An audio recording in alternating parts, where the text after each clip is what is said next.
This is some fuckery. Guys, hello. Hi.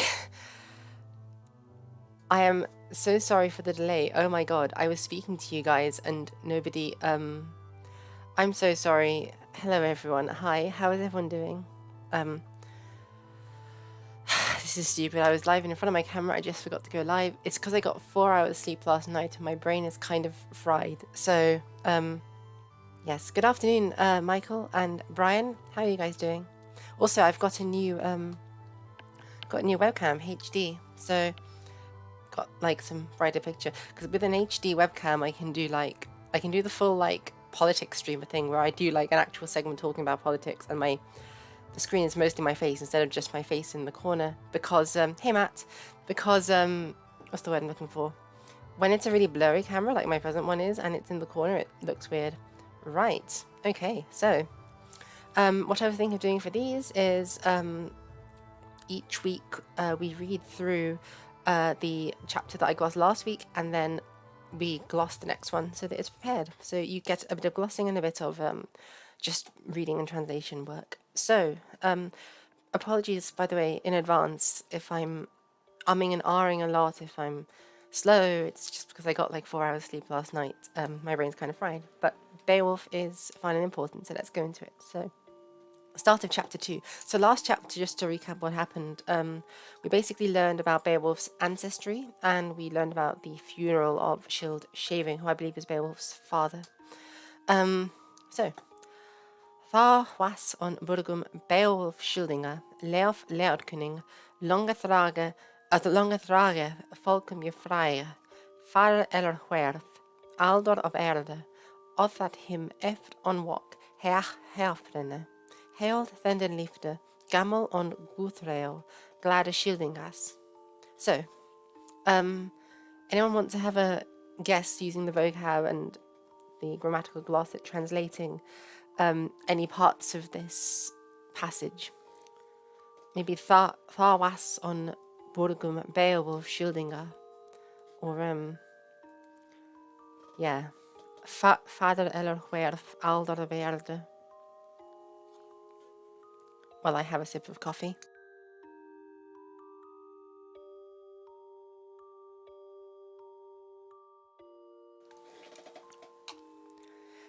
We've got some cool compound words here as well, or this one at least I should say is quite cool. Guthreo, so Guth is battle, and Reo is like, I translated it as fierce here, but it more commonly means like savage. So that's quite a cool description for a warrior. But anyway, so it's then Beowulf of the Shieldings was in the towns. The beloved people king, for a long while, sort of for the people, with the people, the famous one. So they're sort of sandwiching these adjectives which are describing Beowulf, because these adjectives here, Leof and Yefraya, they are in yellow, as is Leodkinning and as is Beowulf. So they're all describing the same thing. They're saying Beowulf is a Leodkinning, people king, and he is Leof, which is beloved, and a Yefraya, which is famous. And they're sandwiching them between the two, because actually, so Leodkinning is a noun, okay? It's like people king. Yefraya is famous. And these three words in the middle are the people whom this, people king is famous among or with. So, and also for how long. So, Longa Thraya, Folkum Yefraya. So basically what I'm saying is all of these 1, 2, 3, 4, 5-ish words, they all function as like one block, which is something quite cool that you can do in Old English poetry because you have fluid word order. So anyway, Beowulf was in the city, in the towns, the beloved people king, famous to the people for a long while. Then this next bit in brackets is Fader eller Huerth, Aldor of Erde. The father, and now in situations like this, you often have what's called like an implied possessive. So it doesn't say his father, but we just assume it's his father because of the context. A lot more medieval languages is contextual than people let on. So Vader eller Huerth, the father elsewhere, Ellor, you can see the connection with modern English. Where we have our word warp from that, and maybe it's a good way to remember, like in Star Trek, when they're going at warp speed, they're like vanishing, they're disappearing off to some faraway place. So maybe that's a nice way to remember it. Aldor, that's elder, of Elde. So again, like above here, all of these yellow words are the thing that is doing the was. So Beowulf, the beloved people king, famous to the people for a long time. All of this is saying he was, because this is our verb that's bold here. He was in the towns. And likewise here. So we have fader, that's one yellow word, and that's father, of course. And that here we have, I think it's an adjective or maybe a noun, aldor, but it means elder, of from the earth. So it's these two go together and they are sandwiched around the verb because you can have fluid word order. So this is literally the father elsewhere he disappeared, the elder from the earth. And you can see how the syntax of it is familiar. It's sort of a poetic register that we recognize today. So of that hymn efron wak helften. So until for them afterwards awoke the high Halfdane. And again, high Halfdane, we can tell that he's the one who awoke because it's yellow, basically.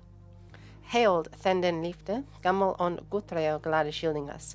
Now, because Halfdane is the yellow person, we can presume that it's the same person who's doing the holding and the living. Hailed and Liefde, so he held and lived them. And the thing that he held while he lived are the glade Shieldingas, the happy shieldings, or the glad shieldings. Now, the two adjectives that is describing Halfdane are Gamel, old, and Guthreo, which I said earlier is like battle, savage. So that's quite fun. Right. As usual, you can take a pause to take a screenshot if you want to and translate this on your own. You can maybe pause or meet me so that you can see how well your translation does.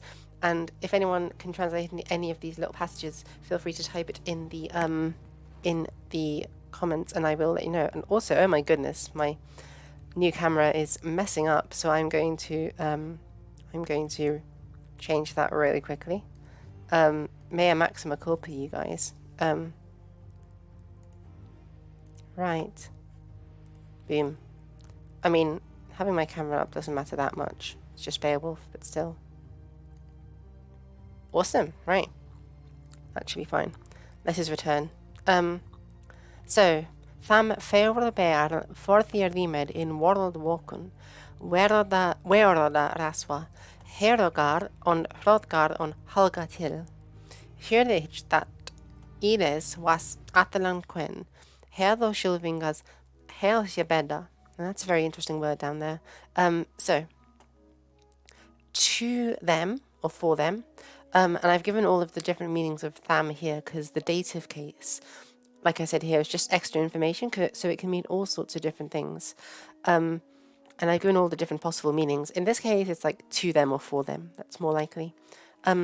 Fair or bear for theory med in world walken. So for them, and that's presumably referring to the shieldings, because we had those earlier, the happy shieldings, that's in the plural. So probably tham, which is also plural, it's them, right? Is referring to the shieldings. So for children, and if you're from the north of England or from Scotland, you might recognise bairn as like a word for kid. For the tallied, the tallied ones, in world, so this is in plus the accusative case, which means into the world, they awoke. So for children, so for tallied children, woke into the world with them. Now this word for the we can ask what it's doing here, right, within the poem. So one can say if somebody is simply, what's what I'm looking for? If one is simply recalling somebody's children, you don't need to say like they're counted or they're all tallied up. So I think what this is doing here is saying, like, these are all the children that we know of who were born to Halfdane. So, and that's just my personal interpretation. Maybe there were others, you know? So, where are the raswa? I think this is the first one. And it's interesting that he's not really named. So it's like the counselor or leader, Raswa Werada, of the troops. So maybe he was so famous in that role he didn't need a name, but it is interesting.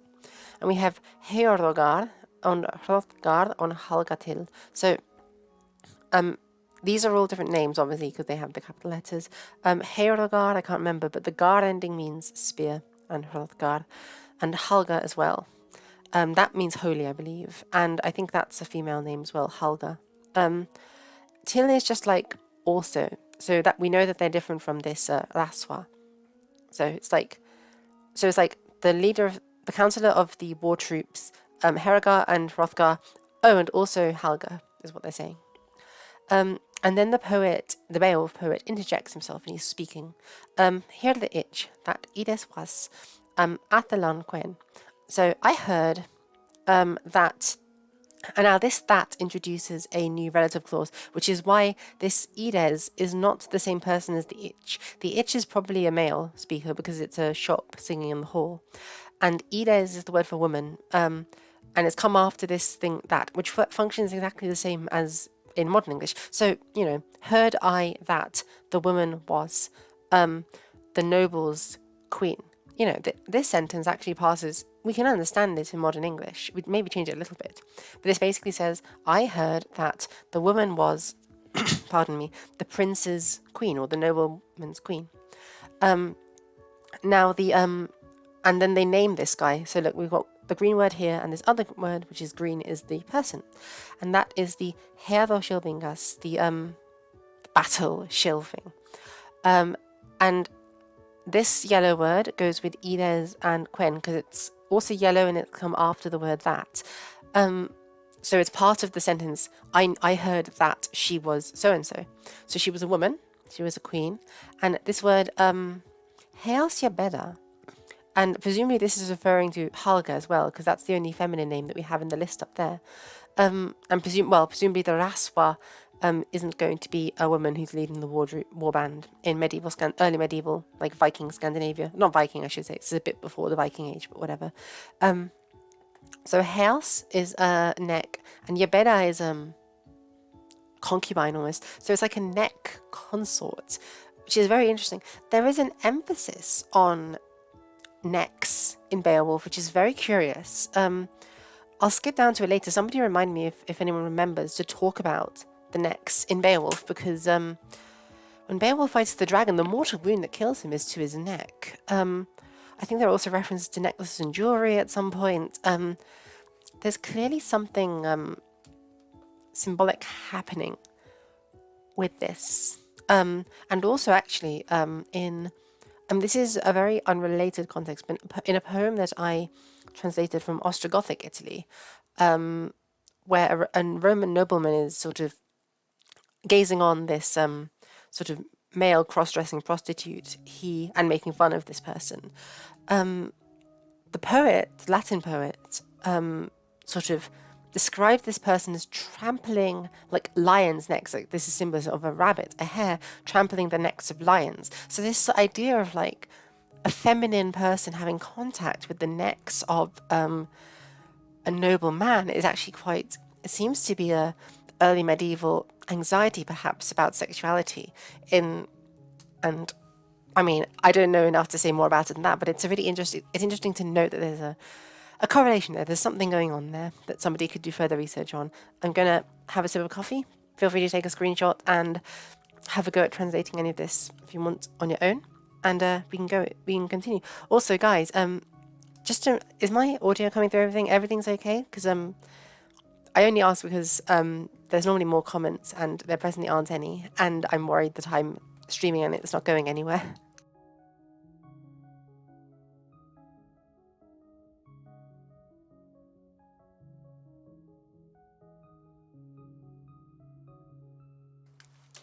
Hello? Am I truly not live? What is going on here? My mic is fine. Yeah. I mean, everything should be fine. We'll see, I suppose. What's happening on... Wait, that's weird. That's so weird. Okay, because I was watching it on my phone, so text chat wasn't sorry, text chat isn't showing on my phone. Oh Jesus, my brain is not working for me. Lord have mercy. Miserere mei Deus, as people would say. Ah, there we are, we're back. Right, sorry guys, right. Let's go back to Beowulf. So Tha was Hrothgarda Herrespeid Ethan. Wies Werthmund. That him his Winemagas Jerne Hurdon. Or that seo Yergoth Weox Magodricht Mitchell. So we have this same construction here. It's I mean, it's not very significant. It's literally just like, then there was, and now this is what the poet is saying. It's quite common. Tha was so given is the same as modern English given, basically. So then there was, and the thing that is being given is this Herespade, the war victory, to Hrothgar. So this was given is literally the same as in modern English. It's just that because in Old English the word order is flexible, they can mess it around, whereas we can't. And so this is to Hrothgar. And this yellow is also referring back to the Heresped and Yevon. So it's Werthmund, which is exactly what you guys would imagine based on the cognates for modern English, which is Werthmund. And it is the Werthmund of a battle, of a war. So that's the victory that was given to him. Where are we? Michael made an interesting point that the Saxons seem to have a fetish about necks. Harold II had a common law wife called Edith Swan's Neck. Yeah, exactly. Not just that, actually. In I have a video audiobook of it on my channel. Geoffrey Chaucer's The Miller's Tale. I mean, it's a comedy poem, but it describes the Stacey Allison who the cuck Nicholas loses to the Chad the cuck John loses to the Chad Nicholas. It's so much fun, and then they get like played by the Gad Absalon. It's a great poem. It's so much fun. You should read it. But like this like sexy wife who's being who's being seduced by this adulterer Nicholas. She is described with focus on her neck. Her neck was like long and thin, and they say like a weasel, which is amazing, honestly. Like, if any of you guys call your girlfriends a weasel and it goes well, do let me know, because you deserve a medal for bravery. Right, superlative. Let's go on. So, like I said before, this that is working like the English word. That is just introducing, saying, you know, that or so that, basically. So it's so that, the yellow is the word that's doing the thing. Winemagas, which is like, dear friends. Jarna is keenly Hirdon, so that they would, they obeyed him. So that's not too difficult. So him Hirdon, they obeyed him. His Winemagas, his dear friends. And then Jarna is eagerly. Where are we? Michael is translating. Hrothgar drew people to him because of his success in war. Drew people to him. Oh, I think I see what you mean. Are you, I think maybe you're thinking of Hirdon like herding, as in Herding in modern English, Michael. Is that what you are going for this? Because it doesn't quite mean that. I would say that it is. So, anyway, we'll go to the end and I'll go from top to bottom. Or that so Jörgoth Weox Margodricht Mitchell. Such that, or because of that, the youth, so Jörgoth, and again you can hear it, it's like the modern English. Weox, it waxed. A Margodricht Mitchell, a great war band. So, from start to finish, it's then a war victory was given to Hrothgar, the worthiment of battle, so that his friendkins, his companions, keenly obeyed him, until the youth grew into a mighty war band. So yeah, fun stuff. Right, as usual, take a screenshot if you want to translate it on your own. And in the meantime, type in chat if you have any guesses for any of these words. I'm going to have a sip of coffee.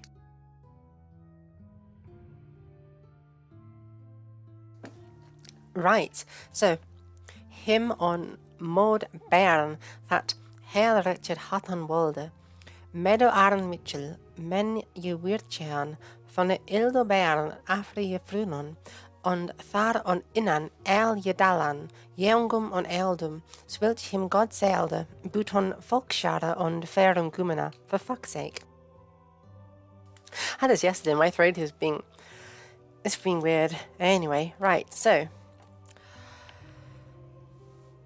We'll handle this stuff first before the that, because the that is going to be its own thing. So, Bern is the verb, and there's no like yellow word here, so we just take an implied yellow word of like it happened. So it occurred to him in his mind, or into his mind. Mode is mind. So Modi, your name.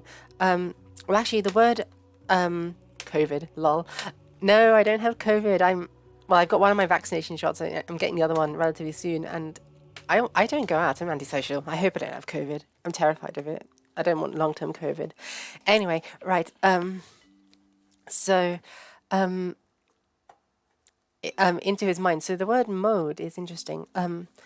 So our modern word mood is descended from it, but obviously mood means a very different thing now. And the word modi, M-O-D-I-G, it one could, the etymological translation would be like, we'd say it's moody or something, but that's not at all what it means, like irritated in the Old English.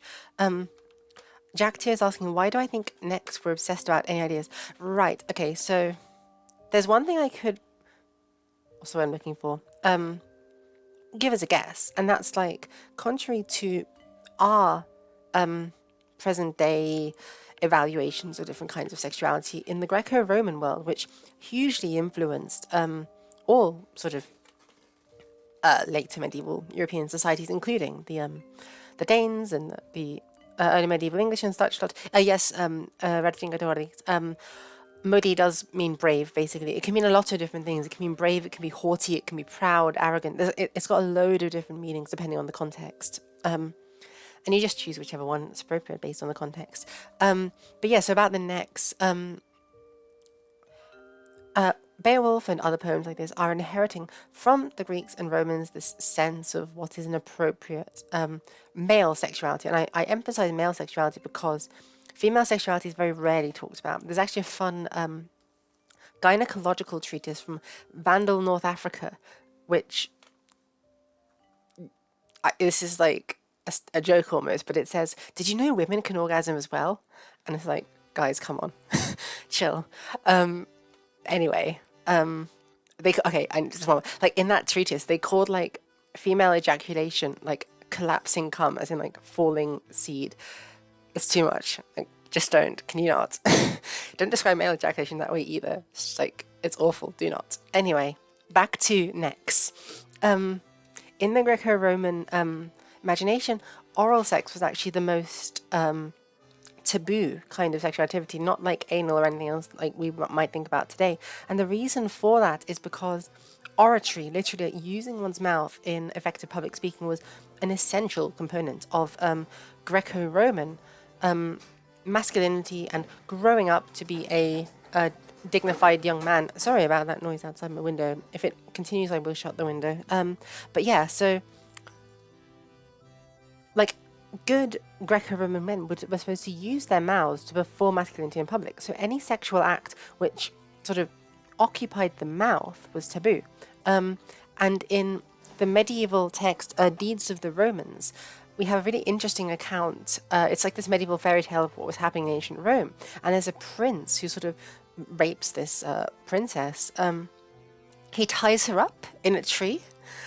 Which is fascinating. I'm like, is this the kind of bondage thing that's going on? He ties her up in a tree, and like he rapes her. And what they say is usquam ad gulam, which is all the way to the throat.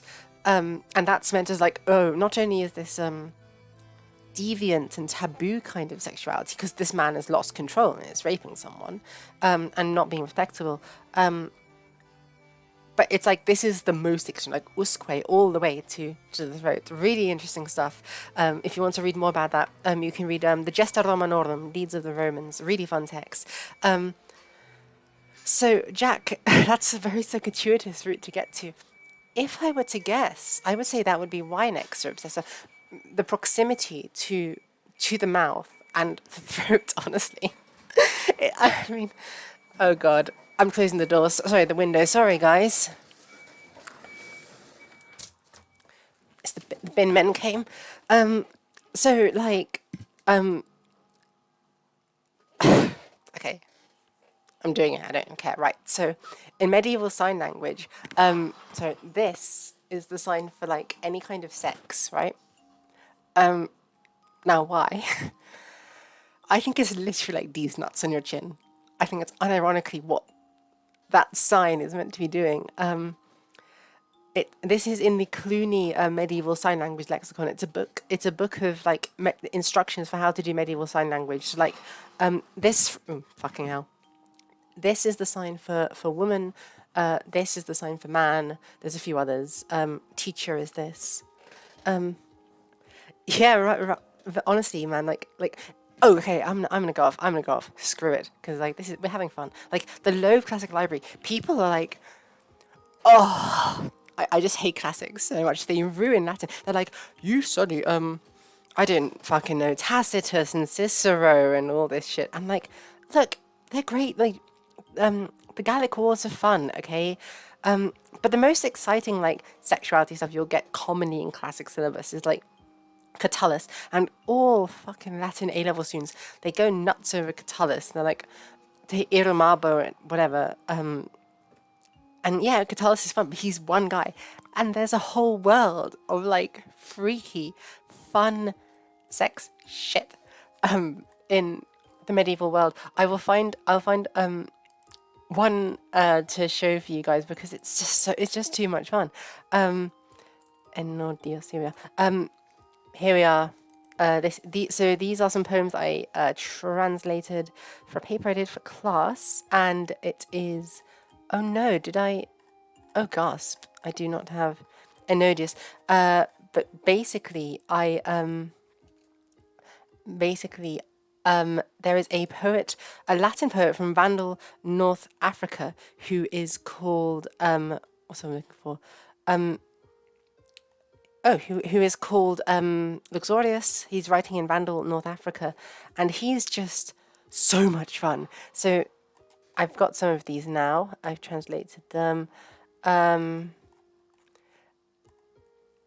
my god, yes, here we are. So this is, if I remember correctly, Glyconicum in advocatum effeminatum, and this is like yeah, dude, oh my god, I'm sorry, like if you had Latin teacher, I had a Latin teacher, it's always boring as fuck. They don't teach you this stuff, and part of the reason is like it's like post-classical, so like, oh, it's after Cicero, so it's not proper Latin and it's boring. No, fuck off, this is fun.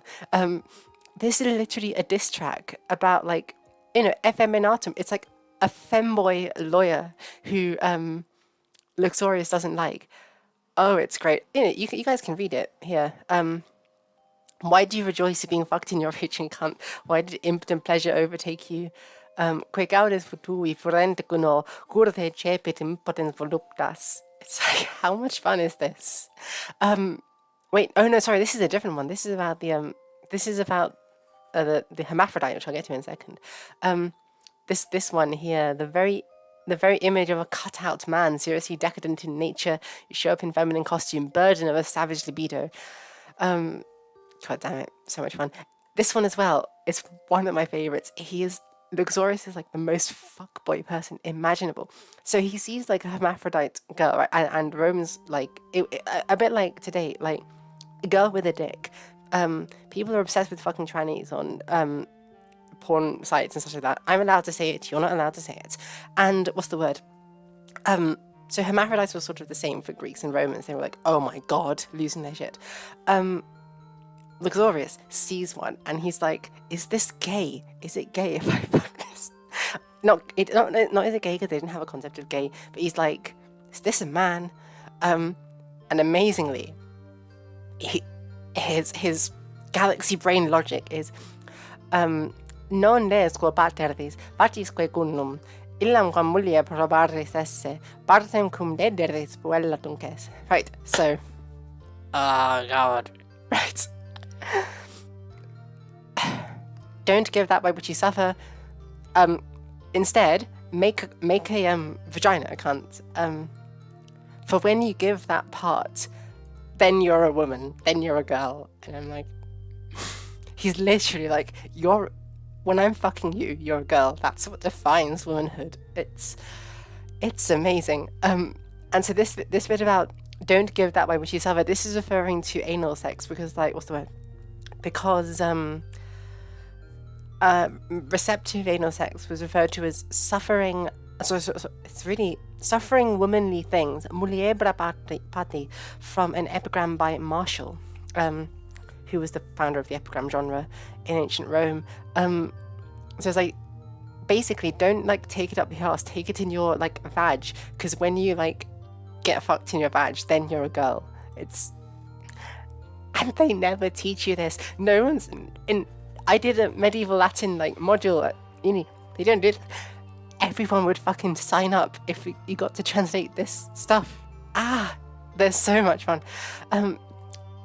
Look, here's a poem about basically a trans lesbian. I'm calling her a trans lesbian because it implies that she's married. In Ostrogothic Italy, like a habitual, a natal male who's wearing women's clothing all the time. A fascinating thing. Oh, sorry, there's too many. Fascinating thing is that this word vir face mulier gesto, so a man in face, but a woman in action. So it's like camp body language almost. It's so fascinating. There's so much juicy, interesting stuff to dissect here. And the reason is I literally wrote an essay for one of my modules dissecting these poems. They're so interesting. So I'm going to like make this essay into like an audio video thing for my channel. So this you guys will get my takes on all of this. But I'll give you guys one more by Luxorius because it's so much fun. It's kind of cute and sad. So basically Luxorius, he's this poet in Vandal, North Africa, right? He goes to this concert. He goes to a concert and he hates it. She's like really shit. It's a woman apparently, and he lambasts this poor guitarist basically from Vandal, North Africa, and he then writes another one after it saying, not only is your music shit, you're ugly and no one will ever love you. And he says that she's like a sugar mummy who's like giving young men gifts of money so that they'll be with her. And he's like, he basically says that you're wasting your money because any guy who's desperate or stupid enough to take the money to be with you is not worth it. And I'm like, damn! Like the level of shade. It's beautiful. And nobody talks about Luxorius. Nobody. It's a crime. It's a fucking crime. Oh, this poem also is Eat the Rich. That's right there on the page. Like, okay, rant over. The point is, fucking learn Latin and then you can read this shit for yourselves and have fun. Oh, God.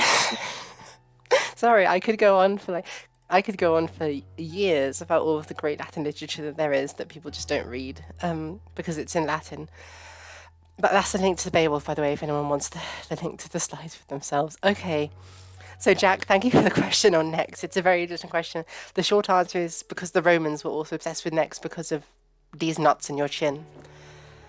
Didn't think that I would be teaching these nuts on your chin in an Old English class, but here we go. This is how my life is turning out. Right, so I'm gonna have a sip of coffee and then we'll get back to translating this. No, but I love talking about this. This is like, do not apologize for the distractions. These are fun distractions on a level. Oh man.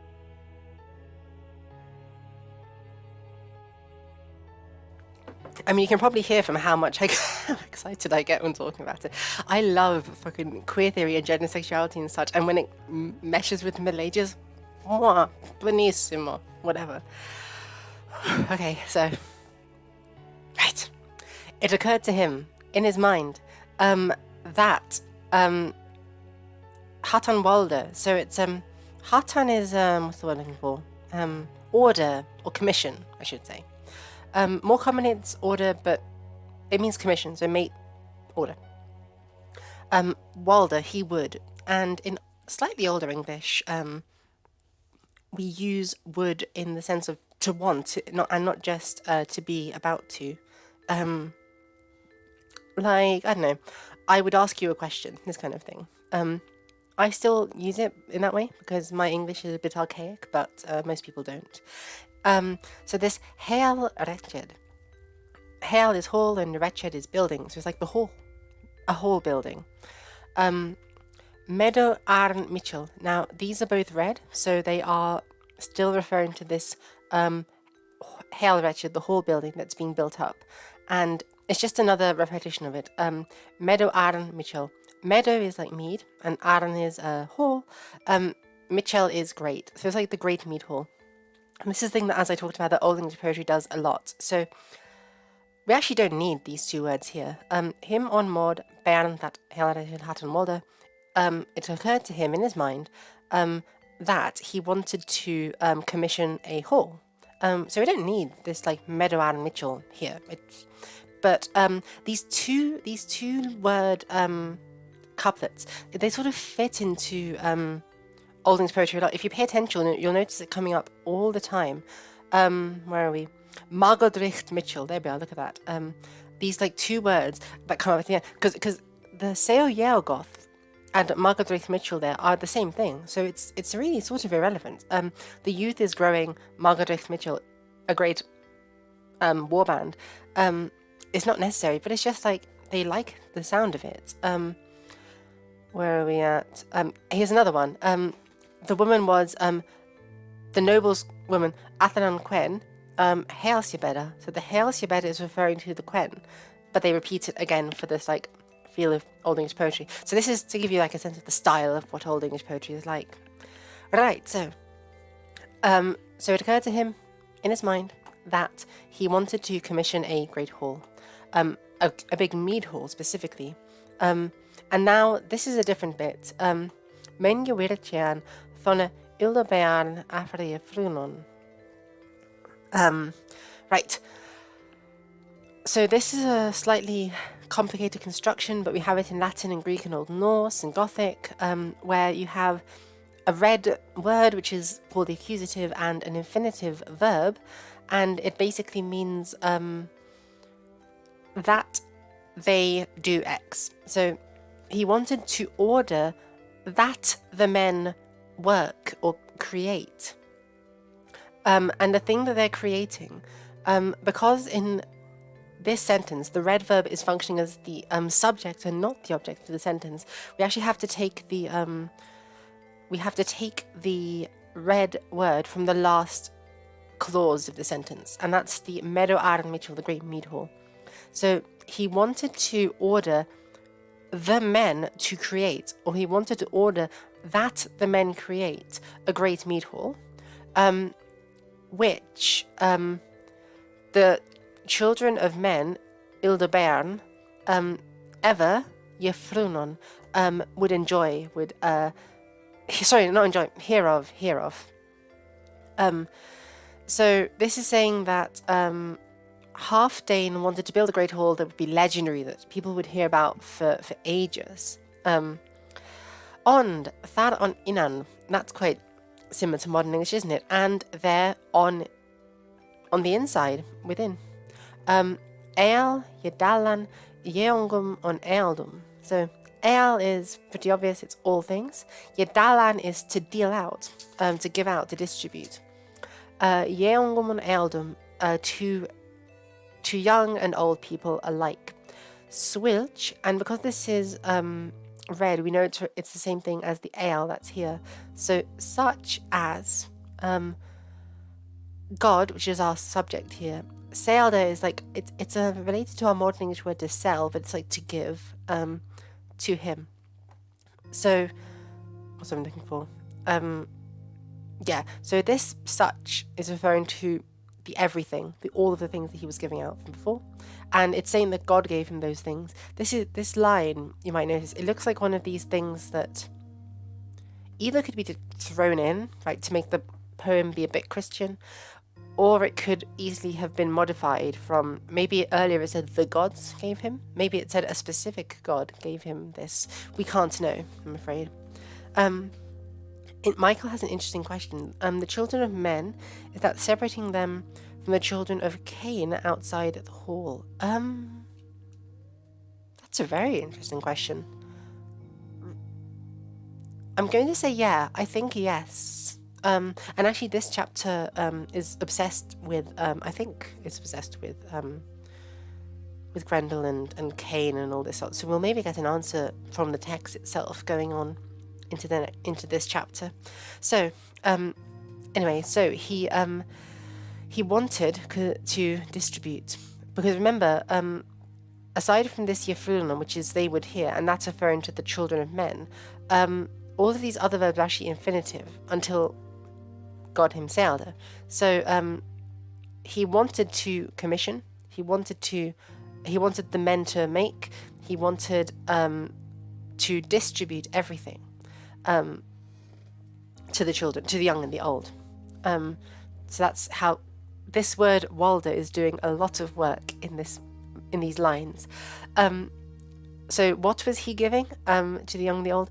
Buton, folkshare on Ferdum Gumena, except for the people share and the souls of men. So that's what. So he's giving everything except like the public land and men's souls, because of course those belong to God. Right, I'm going to have a sip of coffee, take a screenshot, have a read of it, translate it if anyone wants to.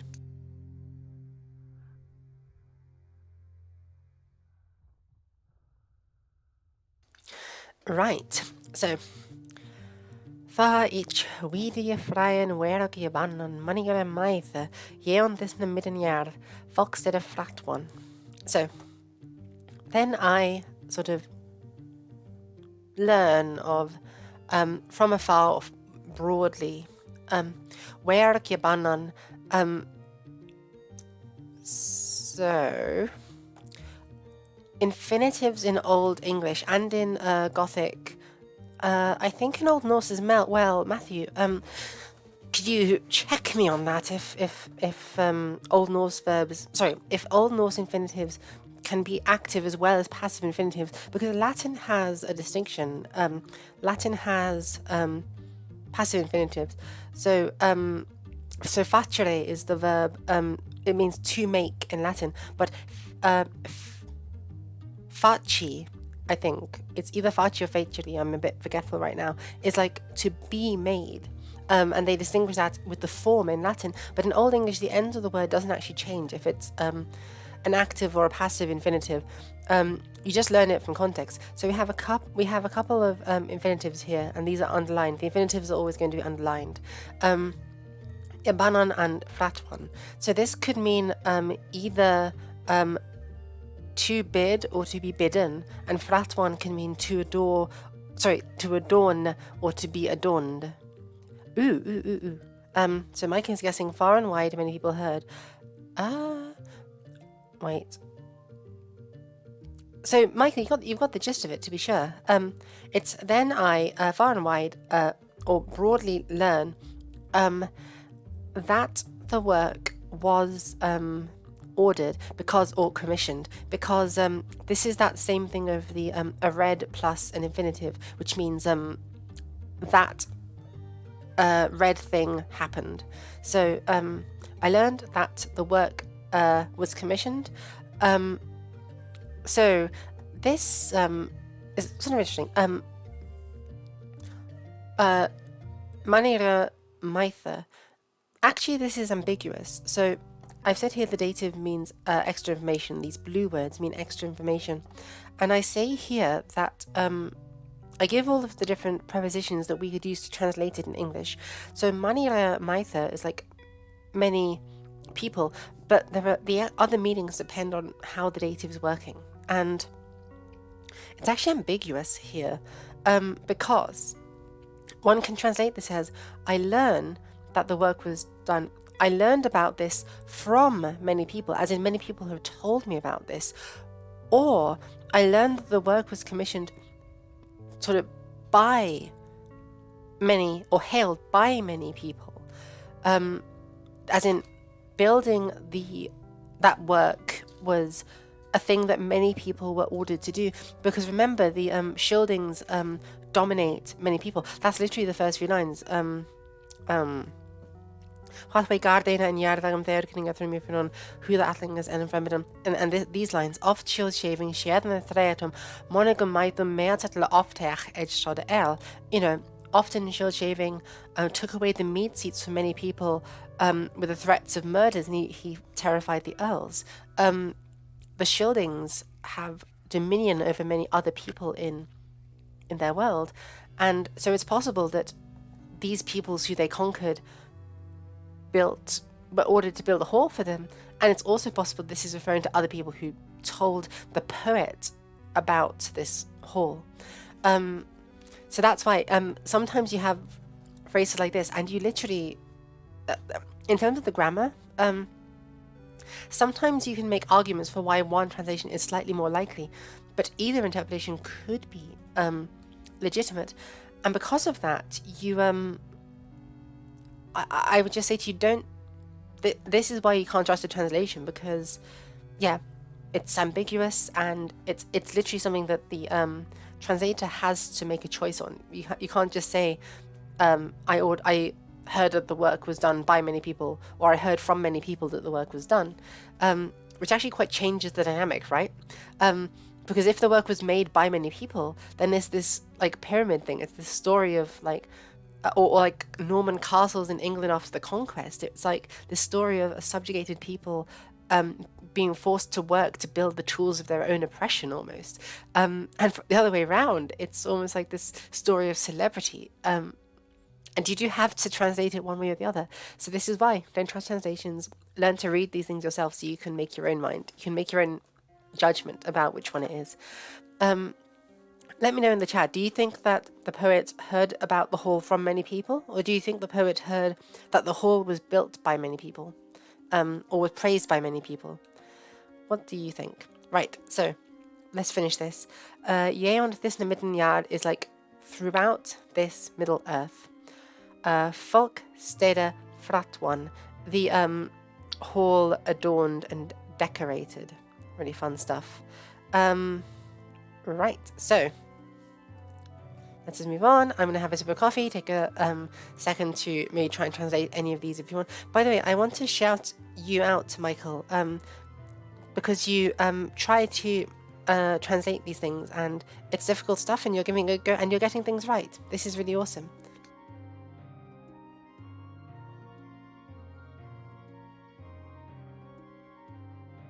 Okay, Brian thinks it was praised by many people. Interesting. That's not a statement, Brian. Like, I have no idea. You could very well be right. So, okay, let's go. Him on firste lamp. Adren mit ildum that hit where el jero hal arne mast shop him hert naman say they his word is wel wieder hafte. He belt ne alech bergas dalde sink at simle. Me. I'll turn this down ever so slightly. Right, so I'll put a link, by the way, in the description again. Shout out to my friend for letting me use his music. Oh yeah, sorry guys. If the music's ever too loud, or just like let me know and I'll turn it down. Or I can turn it off. I don't need. It's cool. My bad. Anyway, right. So, let's deal with these 4 words before the comma. So, it happened to him on first. Now, actually, notice it's actually very similar to what we had just a few lines before. Him on Maud Bairn, it occurred to him into his mind. It occurred to him in a span of time. So this is almost, I don't know, harking back to what we had earlier.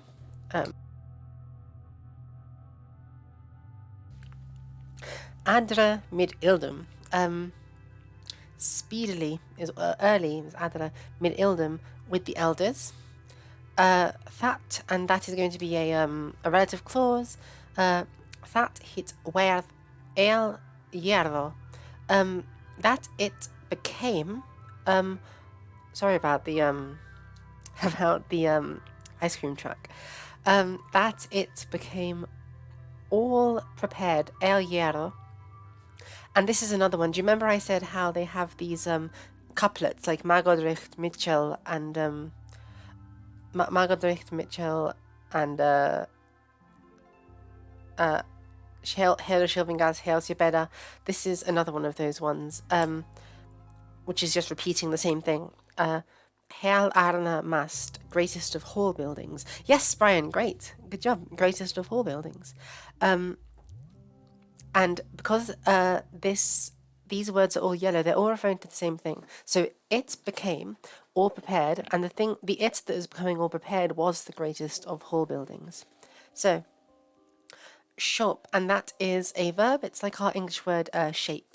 So shop him hert naman se that his wardes i wel wir havde. So goodness. The person who is doing the verbs, we have two verbs here, shop and havde. The person who's doing both of these verbs is goodness, Halfdane, and so we have the say here. So, and say just means, well, it's a word for thee, but it can also mean he in certain contexts. So he created for him. Now, him here, because in Old English, all nouns have a grammatical gender. So they're either masculine, feminine, or neutral. And actually, they don't. So they have natural gender with adjectives. So, and that means that you would use feminine adjectives to describe a woman and masculine adjectives to describe a man if those adjectives are being used on their own without a noun. Goodness. So yeah, yes, right. So there is a poem in the Old English canon called "The Wife's Lament." It's a really famous poem because the speaker seems to be a woman. And the reason we know it's a woman is because one of the lines says "Ich eom full yeomore," GEOMORRE. I'll type it in chat. We have yeomore, and this adjective yeomore is a feminine one. If it was a man, it would be ichium full yeomor, MOR, and it would stop there. So we can tell based on that it's a woman. But actually, they don't always work that way. So if I remember correctly, the word for wife, weef, is actually masculine, which is contrary to what we'd expect. This one also, the word for queen, or it can also mean woman, queen, that's actually masculine. So it would have the masculine pronoun or article say there. Whereas the word were, which is man, like in the word werewolf, where is actually neuter. It's neither masculine nor feminine. And the neuter is also used for like abstract concepts. Some people who resurrect ancient languages advocate using the neuter gender as a adjectival ending for non-binary people in the present day. So when you're like speaking Latin or Old English now in a modern day society, and you have a non-binary person, some people say you should use the neuter to refer to them. It's a big controversy. Sorry. Right now in the Gothic community, we have an issue with that. People are debating it. There is precedent for it. Saint Jerome, in his letter to his pupil Eustochium, explicitly said that this person who is being the Scandinavian word for woman related to queen. Oh goodness, I think it's drot, isn't it, or drotin is the word in Old Norse for queen. So drotin. And the word for, well, there's a few words. Kvorn in Old Norse as well is the word for woman, and kvorn is the cognate of queen. So queen in Old English, kvinna is modern Danish, isn't it? Yeah, kvinna, and that comes from the Old Norse kvorn, which is same or cognate of the English word quain, Old English word quain. Anyway, Saint Jerome in his letter to the pupil Eustochium. Eustochium is like a natal female, so like assigned female at birth, like female-bodied, however you want to express that. And Jerome, in writing to her, I shouldn't say her, in writing to them, explicitly says that you used to be called Eustochia, which is the feminine ending for your name, Eustochia, because it's a Greek adjective, but they Latinize it basically. And a is a feminine adjective ending in Latin. But I'm calling you Eustochium, which is the neuter ending in Latin, because of your decision to become a Christian nun. Basically, you have almost like renounced your gender. You've renounced your sex, which is absolutely fascinating. And the reasons for that are so complicated and fun and fascinating and juicy. I highly recommend it. If you want further reading on that subject, I recommend this book here. It is by Rhonda McDaniel, The Third Gender and Alfred's Lives of Saints. So this book is basically divided, I think, into 3 parts, and it looks at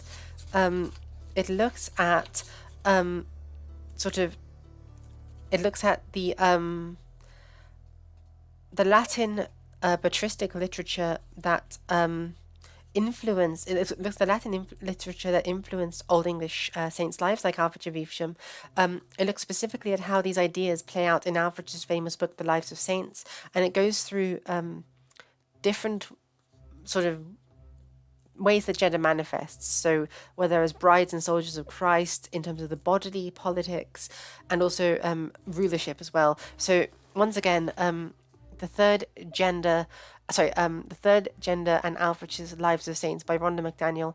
Absolutely fascinating book. I highly recommend if you guys want to read more about how people thought about sex and gender in early medieval England. Absolutely fascinating stuff. Red Singletonix is asking, how do you say my queen? I think it would be Queen Mina.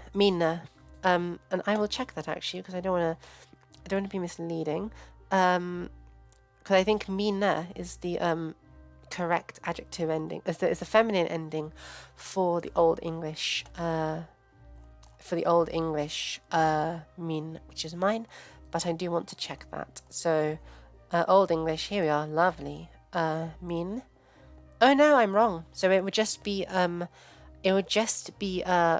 Queen Min. So literally Queen Min.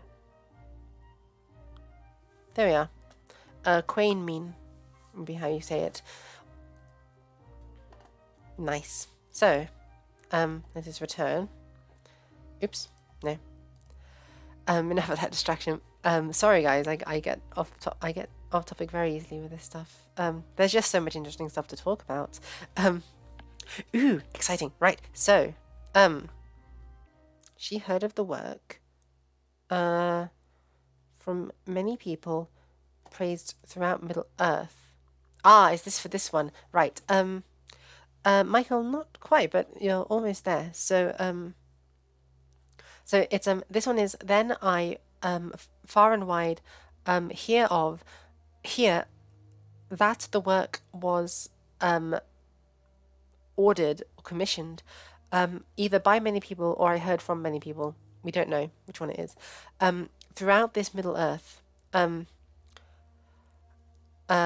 to decorate the hall. And actually, I have an opinion now. I think it's the poet heard of it from many people, because if they're like throughout the world, it's unlikely they could have all been there to decorate the hall. So I think like he heard of this poem from many people. So then I, from far away, heard that the work was commissioned. Sorry, I need to start again. Then I heard far and wide from many people that the work was commissioned throughout this Middle Earth. Sorry. Then I heard from many people far and wide throughout this Middle Earth that the work was commissioned, that the folkstead was decorated. Right, there we go. Superlative. Old English syntax, it'll mess you up. You have to be careful. Right, so back to this one. So all of that was a distraction, but I think it's, because a lot of you guys are new to Old English, it's good to teach you guys how the pronouns work in Old English. So this pronoun is the word for he. So he, and because it's yellow, it's the thing that's doing both of our verbs, which are the bold words here. So shop and havde. So havde is quite obvious, it's like had, and shop is shaped. So let's do the first one here, because actually they separate it quite nicely. So we have the verb and we have the subject here, and that's like the first clause. And then we have another relative clause that's introduced by they. So let's do these first 5 words. So he created for them the name Hert. And I shouldn't say him, sorry. The reason I got into that tangent, that's why, is because all of these words in Old English have gender, including inanimate ones. So, fuck. Yeah. So if I have a lamb, goodness. Oh, okay. Yeah, fine. This is a that water, I think. Can't remember the Old English word for water. I'm sorry. I recognize if I saw it, but I can't remember it. The light. We'll just point upwards, and there's a light above me. It's like that licht is the light in Old English. But you would refer to it as, in that case, as him, because the light has a gender. Likewise, shit. I'm trying desperately to think of any. I think, okay, here's one. Seoduru, the door, which is right next to me, or this door is behind me. Seoduru. I think the word door is feminine. I'll double. Oh no, I don't think it is actually. I think I'm wrong, but I'll check. Fuck me. But this is how we learn Old English, I suppose. Let's do this. Old English duru. Oh no, I'm right. It's feminine. Okay, cool. So duru. An Old English person, let's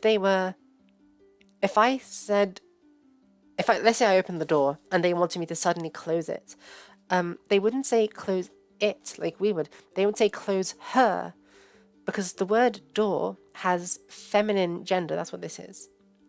So they refer to it like it's a woman, like it's a person. And they say, they would say close her or open her, to open the door. And that's what's happening here. So this is useful in a poem like Beowulf because we can tell from the gender of the pronoun that's referring to the thing which out of all of these words it may be referring back to. Also, Michael, you don't need to retract messages if the translation is wrong, It's okay to make mistakes. I make them all the time. And Brian Morrow talking about, in relation presumably to Jerome's Lives of Saints. Yeah, talking about the eunuch gospel passage in celibacy, exactly. Jerome said that he was a eunuch by choice. All of this is extremely complicated, and I should do a video to properly dive into it. So yeah. Oh, that's interesting. In Scottish Gaelic, apparently the weather is feminine. That's quite cool. But yes, so anyway, goodness. So this word him is referring to the hall, the heal, or the work, or the folkstead. All of these are masculine words, so they could be him. So he created for it, referring to the hall, even though the pronoun is him, the name Heort or Heorot, which means deer. I think it means what's the word looking for? It means heart, as in H-A-R-T, like in modern English, it's a cognate of that.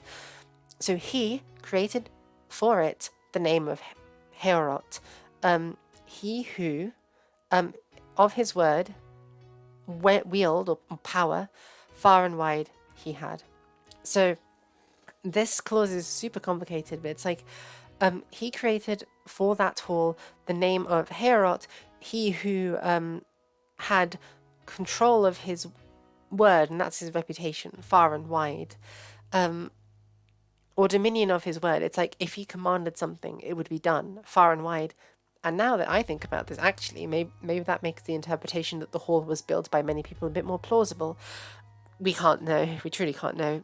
Let's just go on for the time being. He beotne alech bearas dalde sing at simle. So, we have he, and that's the same person as we had earlier. This is Halfdane, who's building the hall. Beot, and that is, what's I'm looking for again? He, Beot ne alech, he broke not his vow. Alech is broke, etc. Alech is actually, I think it's related to the word lay, as in to lay aside, to lay away. And Beot is like his bidding. So he didn't lay aside his vow. He didn't break his vow. And this is the vow that he made earlier. This is the thing that he wanted to distribute Ydalan El, young on eldom. He wanted to give everything to the young and the old. And they're saying here, he didn't break his vow. He actually did that. He dalled. So they're saying here, he wants to Dalan. And they're saying here, he did it. He dealt them out. So he dealt out bearas. Now, this word bear, it's like ring or crowns or band. It's a circular bit of metal. And this is one of those ones I say where Tolkien stole the Lord of the Rings from Beowulf, and you can do like a Tolkien-esque translation of Beowulf and just translate all of the different words that they use for ring as ring rather than as a crown or an armband. And just how good he made this big hall, like fucking what's the name? Sauron, and he gave out rings to people. Come on, that's so much fun. Anyway, Sink at Simla. So he's also giving this out as well. He also gave out treasure at the feast. Right, that was a lot, and it was a complicated one, but we did it, guys. Go team, we got through it. Also, good job on you guys for having the patience to stick throughout, all 7 of you who are still here. So I think we're almost done with the second chapter. This is quite a fun one. So let's take a breather, deep breath, and take a screenshot to translate this on your own if you want to.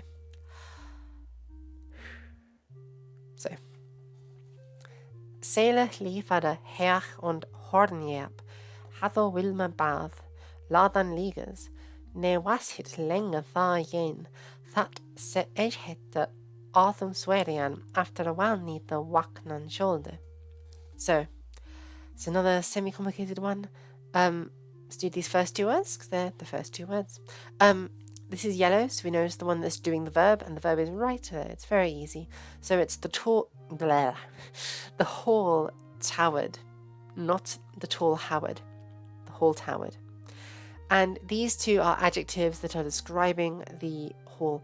You'll see this a lot in Old English poetry as well. Just like you will see, as I pointed out, these little couplets put together, Margeldricht Mitchell, you'll see two adjectives separated by the word and. So Herr und Hornjeb, and it won't take long if I flip back to find, here we are, Jaungum on Eldum, Folksharda on Feordum.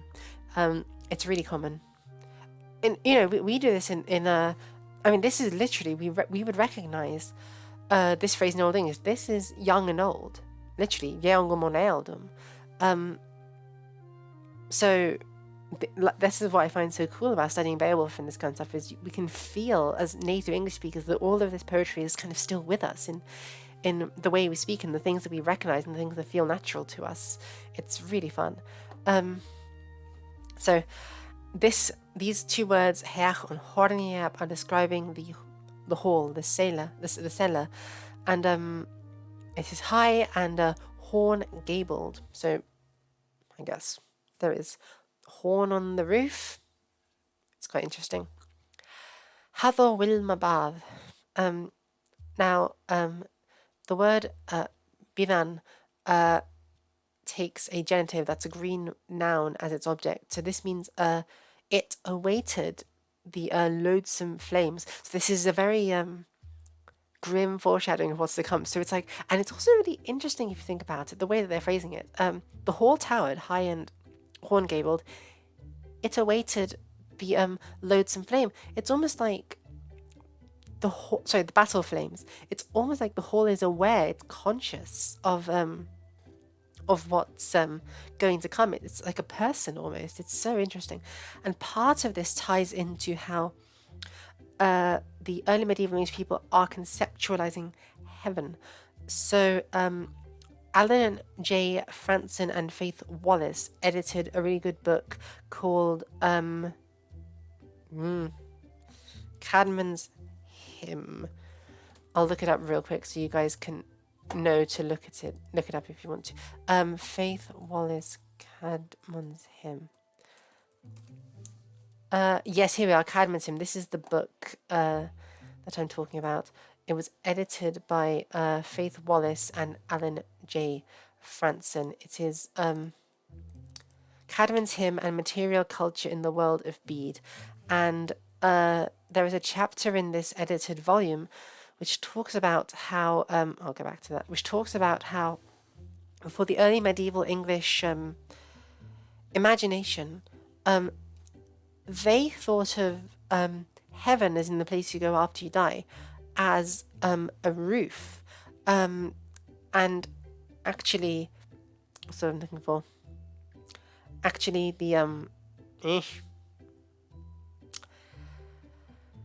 so the word heaven, heophon, it literally just does mean the sky. There is a line that explicitly says this in my favorite Old English poem. Like, guys, you know, I love Beowulf, it's fun.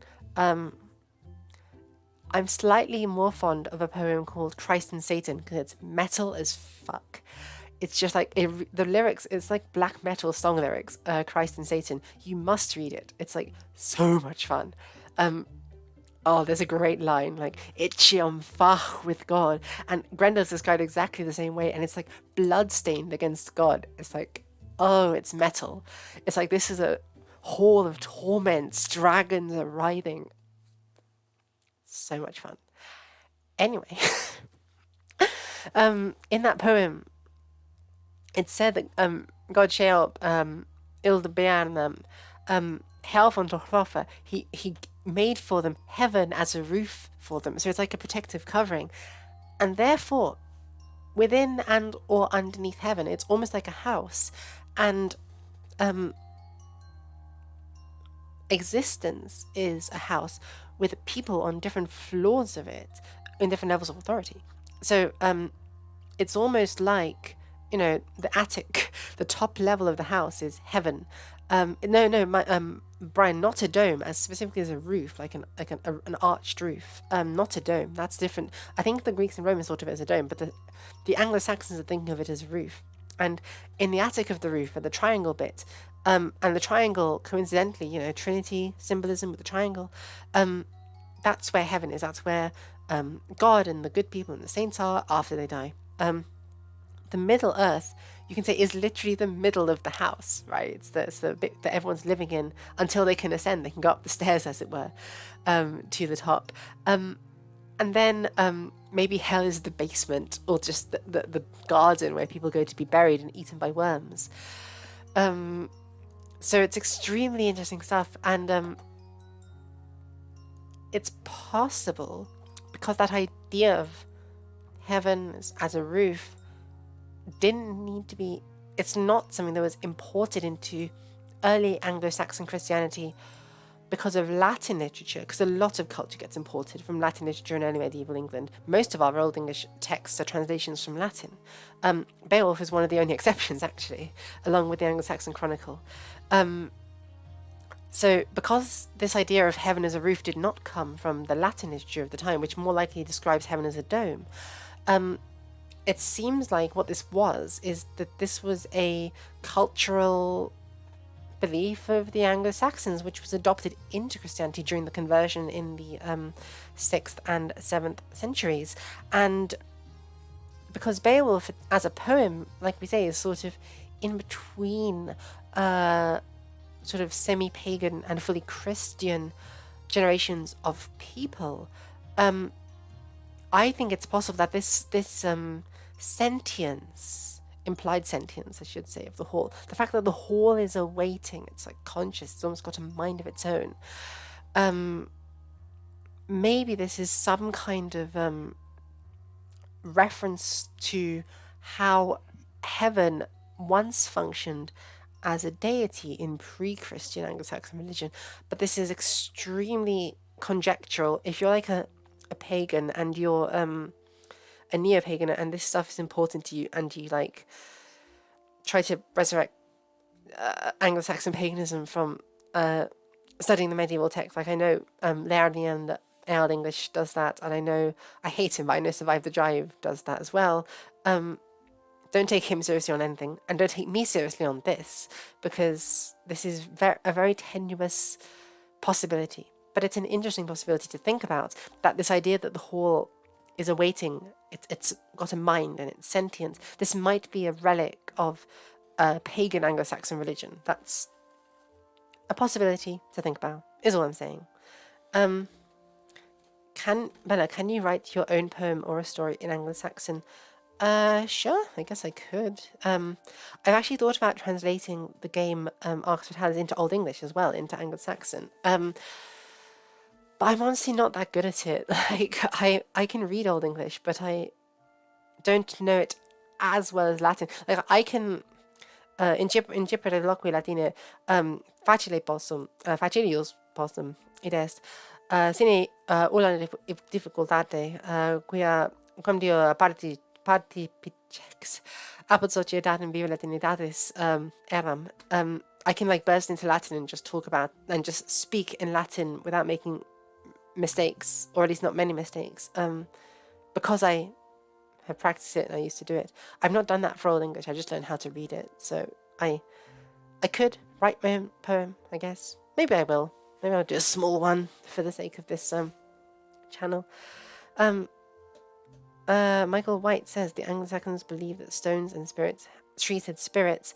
It's not a far stretch to believe the hall had a spirit. Yeah, that's possible. The Rood from the point of view of the Tree of the Cross. Yeah, the Dream of the Rood is a great poem. We talked about it last week. I don't know about this thing about like them having stones and trees having spirit. I'm not saying that to like cast this feature in Michael to say that it's not true. This is literally saying I don't know. Like pre-Christian pagan religion. It's not something I it's not something I worship or study very much. So I don't know. Is all I'm saying. So anyway, let's continue. And this is another one, right? So this is another one of those couplets that they put afterwards. So the hall awaited the battle flames and the terrible fire. Very dramatic stuff. Side note, the song that's playing in the background right now is one of my favourites of all time. I love it.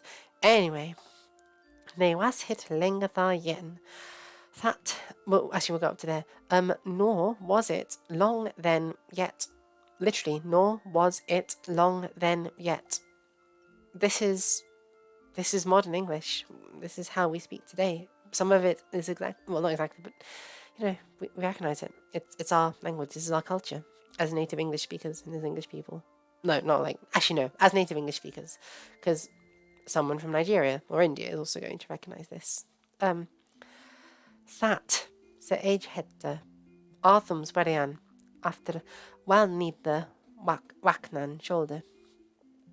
So it was not then yet long until the edge hette. This is literally like edge hate. So like sword hate. Because edge is a word that often means sword, although it can also mean a boundary, like a hedge or a fence. For the obvious. So this is interesting if you think about it. The fact that they're calling, the fact that a word they're commonly using for sword is about boundaries, tell us that they sort of view the function of a sword as this thing that creates boundaries. And if any of you are jaltissimiri, nescivi te poste loqui latine, alla qua pellicola loque mortecum. Loquamur nobiscum latine. No, ne, no. Adecnuntum noli ad lere. Mi delectave tantum illud videre. Anyway, ignore me, guys. Thingy. Oh yeah, edge heat. So the fact that the early medieval English people are conceiving of, when they're seeing swords or talking about swords, they're often thinking about it as a thing that cuts, as a thing that creates boundaries. Goodness. Non ecolum meum cupisne. Sferoc non esse weirdissime ego pia mulier Christiana somatque nulla turpia huius modi velim. Anyway, so meh. Right, yes. The swords are like things that create boundaries in early medieval England. If you have read Michel Foucault's, I believe it is The History of Sexuality, Volume 1, he talks about biopolitics and necropolitics and sovereign power, and his argument is that prior to the early modern era, like political power in Western societies and the construction of like the West as an idea is really complicated. In history, actually, medieval history in my field, it's got a bit more of an easy description because we can say the Latin West, because there was like the Latin West was like a Sprachbund, literally a sort of a written Sprachbund where, you know, scholars and clergy in that region could all read and write Latin. Like I have shown in my Discord server, for instance, and I might do a video about it at some point, but I've shown passports. This is cool. Actually, I'll show it at one point because it's just so much fun. Like we have literal things signed by Vlad Dracula, and it's like, this is a freaking passport. In fact, depending on what is loaded up, oops, no, I will show you guys if I'm able to from within my Discord. It'll be primary sources. Wait, what? Oh, manuscripts. It's up there. This thing, look. So this right here is a passport that was signed by Vlad Dracula himself. Which, how fucking fun is that? It says Vlad Transalpinus Voivoda, Vlad the Transylvanian Count, and this is a passport that he signed, and that the bearer could take and travel freely throughout Transylvania and such. And it's written in Latin, even though the people there are speaking Romanian or Turkish or Greek or German, loads of different languages, but Latin is still used there. So this is part of the Latin West, as it were, despite being in Eastern Europe. And yeah, fascinating stuff. Vlad Cepes, yeah. I love how we can, like, with Latin you can go and we can right now you guys are looking at and reading a thing that Vlad Dracula himself, Vlad Cepes, like wrote. I just find it so much fun.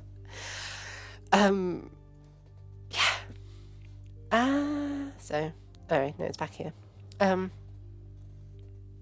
anyway, all of that is to say that the Latin West is a more consistent idea than like the West as like a present day political construct. And Michel Foucault's argument was that within, let's call it the Latin West, within the Latin West, political power prior to the early modern era was primarily exercised in the taking of life. So he calls this necropolitics. The power of the sovereign to kill was the foremost thing. Yes, Jack, Vlad Cepes is regarded quite heroically within Romania. This is true. So, with that in mind, if we bear that in mind, that insight from Michel Foucault in the History of Sexuality, now we can criticize Foucault, and I have, but that's complicated, so let's not do it right now.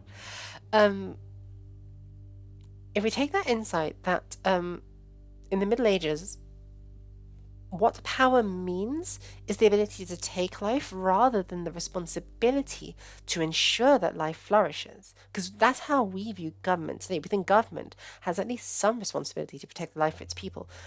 Not really the case. Back in the Middle Ages, government was this very powerful thing and terrifying thing, and it maintained its power by the threat of violence against you. And if we go back to the very first lines of Beowulf, this famous one, oft shield shaving generatum monogam meitum meelzettel ofter et sodde erlt den arlswerd verschaft funden.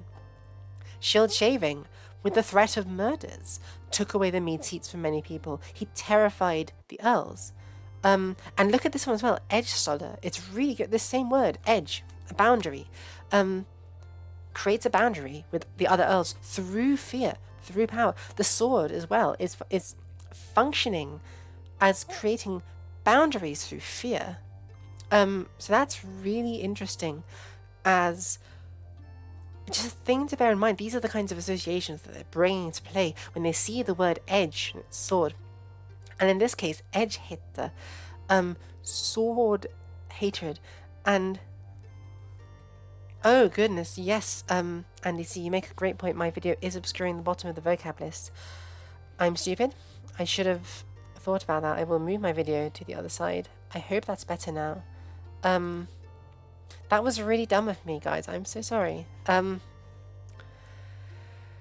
Government is government. Vercingetorix, no. That would be government ultimately comes from the Latin verb gubernare, which is to govern. Oh yeah, I mean, you can have issues with Foucault, to be sure. But anyway, but it's an interesting thing to bear in mind. And we talked last week about how all literature, including medieval literature, is about insecurities that people are trying to play out about their culture. And I think that this matter of the edge, literally the boundaries between communities, is really significant in all of this. Because look at what they're contrasting here. They're contrasting the hall. And this is a hall that actually unites a lot of people. Because within the hall, treasure is given to young and old alike by the good ruler Halfdane. And not only that, the hall is built by many people throughout the world. It's a collaborative effort that brings people together, whether we interpret this as many people heard of it or spoke about it, or many people built the hall. It still unites people in this vision of the hall. And remember, this hall being analogous almost to heaven, right? It's like idea of like creating the celestial kingdom on earth, which is one of the things Jesus bade his disciples to do. So it's really interesting that the hall unites people.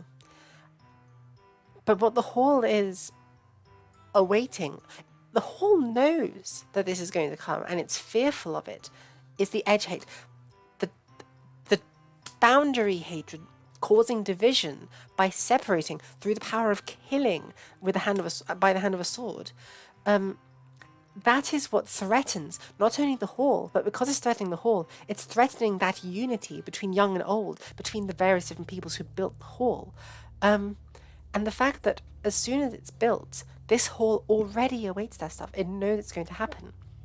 One has to wonder if the hall, if this fear that intercommunity violence and hatred and division is going to break apart the Mead Hall society.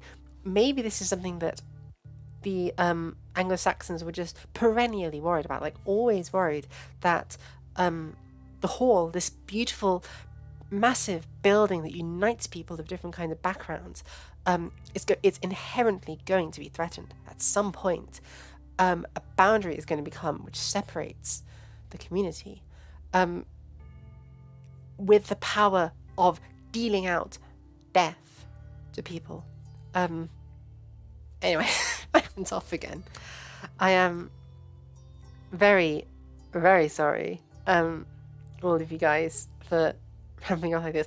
I hope it's somewhat interesting though, and I hope it's something to bear in mind as we go through, because I talked about how, like, we talked in previous streams about Beowulf about a couple of different insecurities that they have, right? About the tension between the Christian and the pre-Christian, or the Christian and the pagan. That's one of the insecurities in this poem.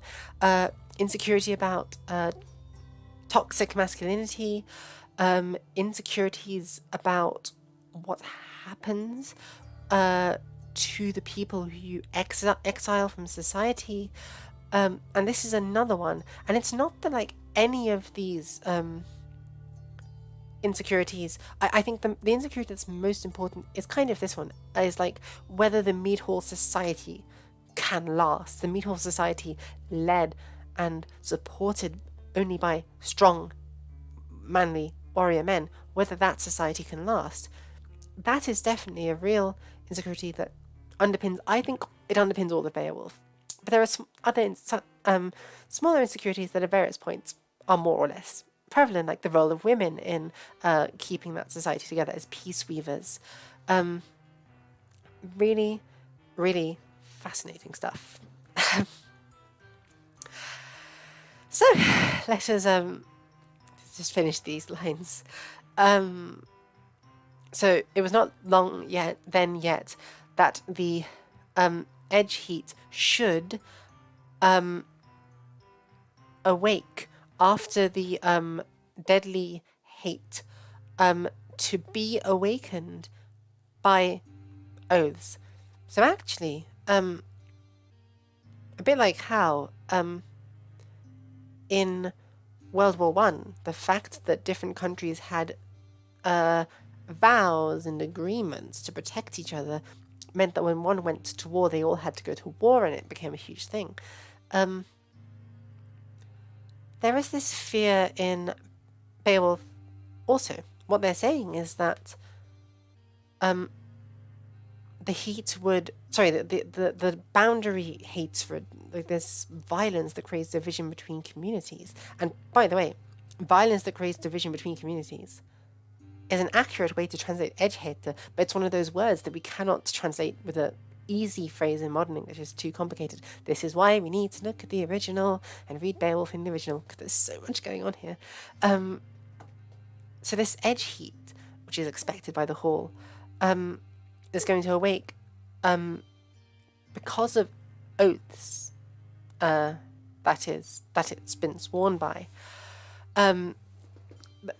After the deadly hate. So the point is that there's going to be some kind of crime against the hall, and this boundary dividing thing would arise again after it. Now, it's saying that this edge hate would arise after the deadly persecution, is a better word than hatred for neither. After this deadly persecution. Now, Grendel's attacks are referred to as neither, as persecution. So that's what this is foreshadowing. This is saying there's going to be an attack on the hall, on the community. And somebody is going to come having sworn an oath. And Beowulf swears an oath, we'll see later, to defend Heorot. He says, I will defend Heorot. And Hunfer doubts that he'll do it, right? So these lines are saying the boundary, the creating hatred will rise again because somebody, in this case Beowulf, has sworn an oath to rise up after this violence. So it's predicting the story of what's going to happen. But then look at what that means, okay? So if the edge hate is what's rising up, waking up after the slaughter, that's Beowulf. It's Beowulf's actions. Beowulf is the divider. Beowulf is the edge hater. He is, to bring in Foucault's ideas, he is the sovereign monarch with the power to give death righteously, and therefore he gives death and creates a boundary between Grendel's kind. This is what you were saying earlier, Michael, about Grendel not being related, not being human, not being part of the race of humans, part of Adam's kin. Beowulf, with his boundary creating hatred, is going to separate Cain's descendants from the children of men, from the children who are going to enter the kingdom of heaven, to protect literally heaven, to protect this hall, which we've acknowledged as a symbol of heaven. So it's incredibly subtle, but there's a Christological and a soteriological message here. You've talked, Michael, about Beowulf maybe being a Christ analogue, and certainly one can make an argument that this is what's happening here. Christ separates the sheep from the goats. Beowulf, through this boundary dividing hatred, which comes after the persecution as well, after the suffering. Christ was persecuted, nailed to a cross. Beowulf awaits and gives out this vengeance as sovereign power in order to save literally heaven. There is for sure some degree of Christ analogy here, but it's so subtle and beautiful and delicate. And also, there's no fucking way that you can translate that into this. You can't read this in Seamus Heaney or something. Maybe in a long commentary on it. But yeah, it's just, oh my God, there's so much fascinating stuff. But at the same time, this can be entirely secular. The edgehead doesn't need to be in defense of God's heaven. It can just be in defense of the secular hall. Oh, there's so much. One very last thing is that the fact that this edge heat arises after the swearing of oaths, maybe this is communicating some fear about the effects of oath swearing on the society. Like maybe they're worried that this thing of, we say that when our neighbors get attacked, we're going to defend them. And maybe that leads to a perpetual cycle of violence, which for a culture that's just being Christianized is a reasonable insecurity to have about how your society functions. Right. I don't think we've got that much. Oh, wow. We have a lot longer. God. It's late as well. You know what, guys? Because from here on out, this first bit of chapter 2 that we've had has been about the hall. It's been about the mead hall that Halfdane creates, and this next bit is actually about Grendel, and it's about the kind of the monstrous people of Cain who go in the shadows.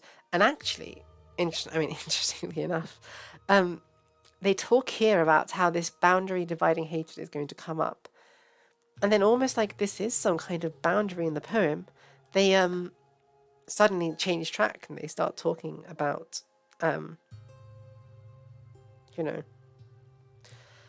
switch focus and start talking about Grendel, but not entirely because they're also talking about the hall. Somebody is asking,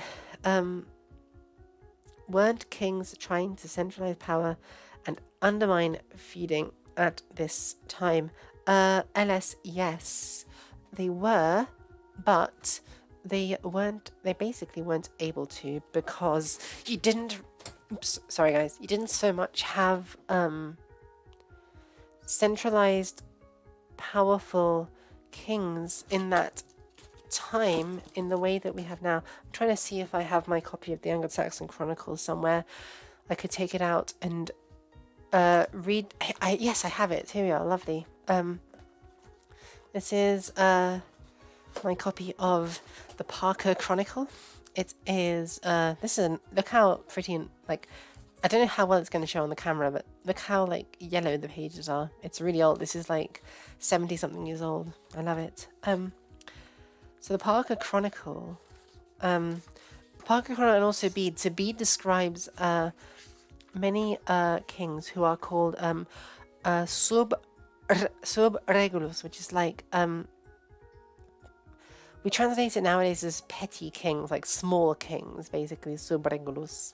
And if you read the Anglo-Saxon Chronicle in the early days, you'll see a lot of this is the Parker Chronicle, and it starts from 832. So this is actually after I think the heptarchy has become established and kingdoms are a bit more settled. But actually, if we go to Wikisource and we look at the Anglo-Saxon Chronicle, Wikisource, Anglo-Saxon Chronicle, you can see that exactly what you were saying, LS. You can see how people, you have these very petty kings who don't have very much power, but they're trying to dominate larger areas and centralize the power that they do have. Exactly. So if we go here, now they're telling of the coming of Hengist and Horsa to, I believe this is coming to England. Here we are, yeah. So 449 is the year in which the Abingdon Anglo-Saxon Chronicle. Exactly, yeah. Britain Wilder, yes. So actually, we can probably find the word Wilder here. Here we are. Yes, here we are.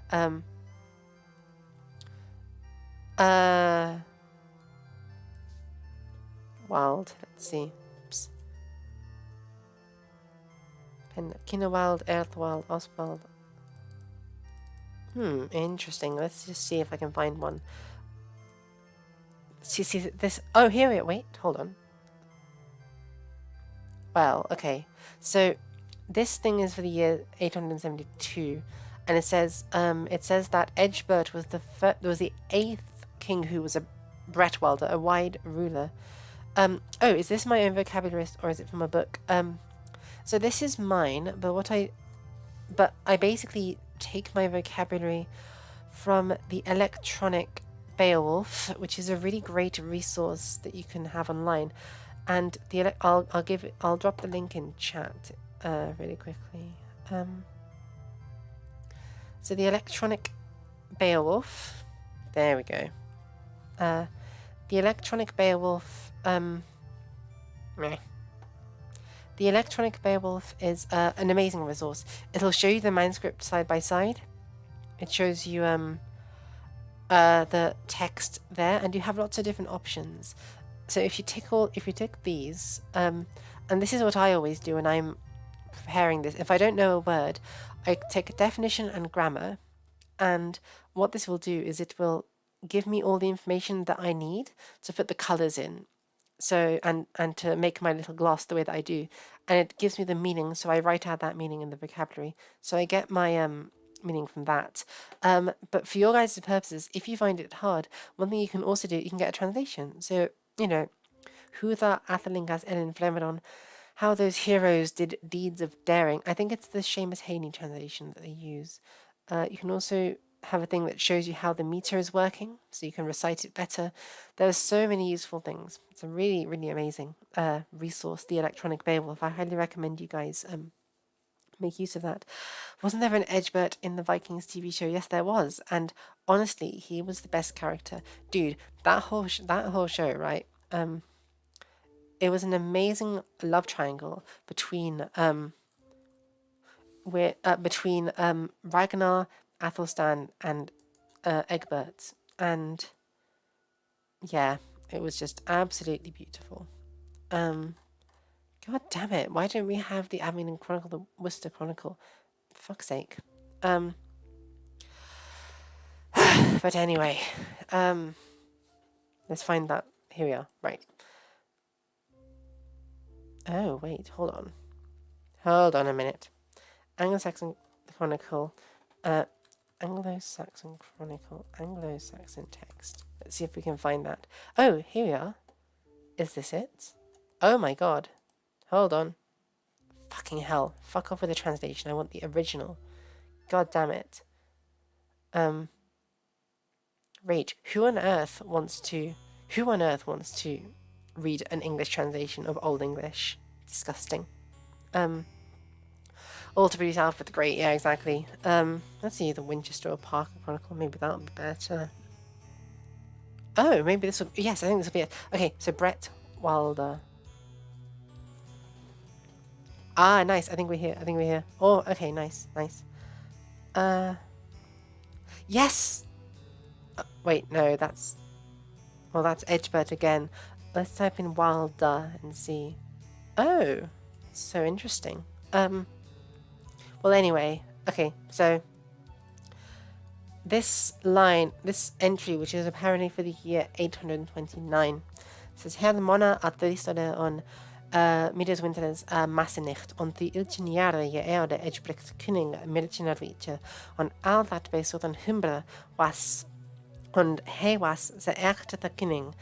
Ze Bretwalda was alle um, arrest alle Sudsaxen koning. Se thus Mitchell Richard Hafter. Se after was Cheolin West Saxon koning. Se treta blah blah. So what they're saying is King Aela was the first Bretwalda, which is broad ruler, broad wielder. And this is a king who, because like Ella said, kings are trying to shore up their property. They're trying to get dominion over broader areas, but it's just like little squabbles between petty kingdoms, and they don't have the power to become a broad ruler until later years. So Beowulf is taking place not in England, by the way, but in Scandinavia in, oh goodness, I think it's meant to be like the 400s-ish. I mean, the Geats, which are referred to in this poem, might be the actual Goths, like the Ostrogoths and Visigoths. So all of this stuff, they may have been speaking Gothic for all we know, or something like Gothic. Because Jordanes and also the Ravenna cosmographers, who were Ostrogothic themselves, actually said that the Ostrogoths originally came from Scandinavia. So maybe Gothic is a very distant. Well, it is, but maybe it's like it was the original Scandinavian language, a Viking language. Anyway, what they're saying here in this entry in the Anglo-Saxon Chronicle is that King Ella was the first Bretwalda of the Sudsaxen, of the South Saxons, who Thus Richa Havda, he who, say, Thus Mitchell, so great a kingdom he had. So apparently the first king, Ls, who was able to rule a wide area and to actually become. Oh, so Brittenwalda is different to Bretwalda. So Brittenwalda would be ruler of all of Britain. And that would probably be Alfred, wouldn't it? Let me see. Not even, I mean, Alfred wasn't actually. Oh, look, we have a little poem here. That's fun. Actually, I don't think they have the word Brittenwalda here. It's Bretwalda, basically, broad ruler, who ruled over a large area. Yeah. So, Isla was killed by the snakes. I think you're thinking of Ragnar Lothbrok, who was killed in a pit of snakes by King Aela, according to the saga of Ragnar Lothbrok, the chronicle. Yeah, but by the way, the show Vikings, first 3 seasons Vikings, really fun show. Absolutely love it. Recommend it. And the first season is actually mostly historically accurate. It's not even too bad. It's fun stuff. I recommend it. Right. It's been about 2 hours and we have been reading. By the way, you guys, there's 10 of you still with me.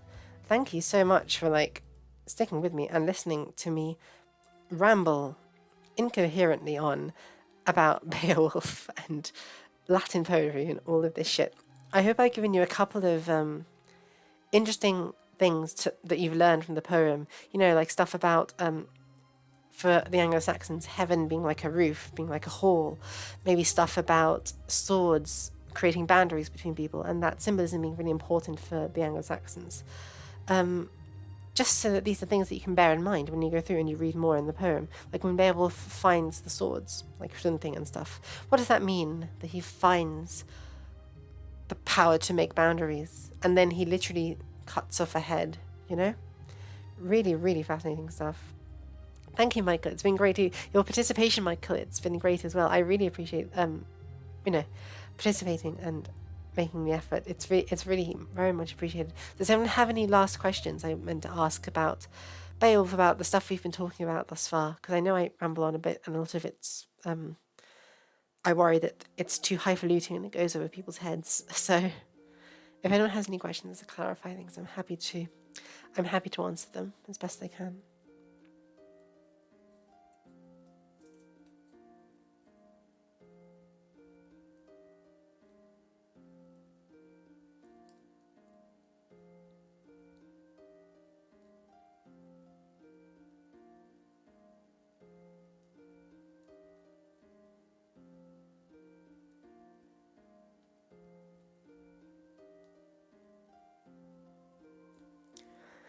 All right then.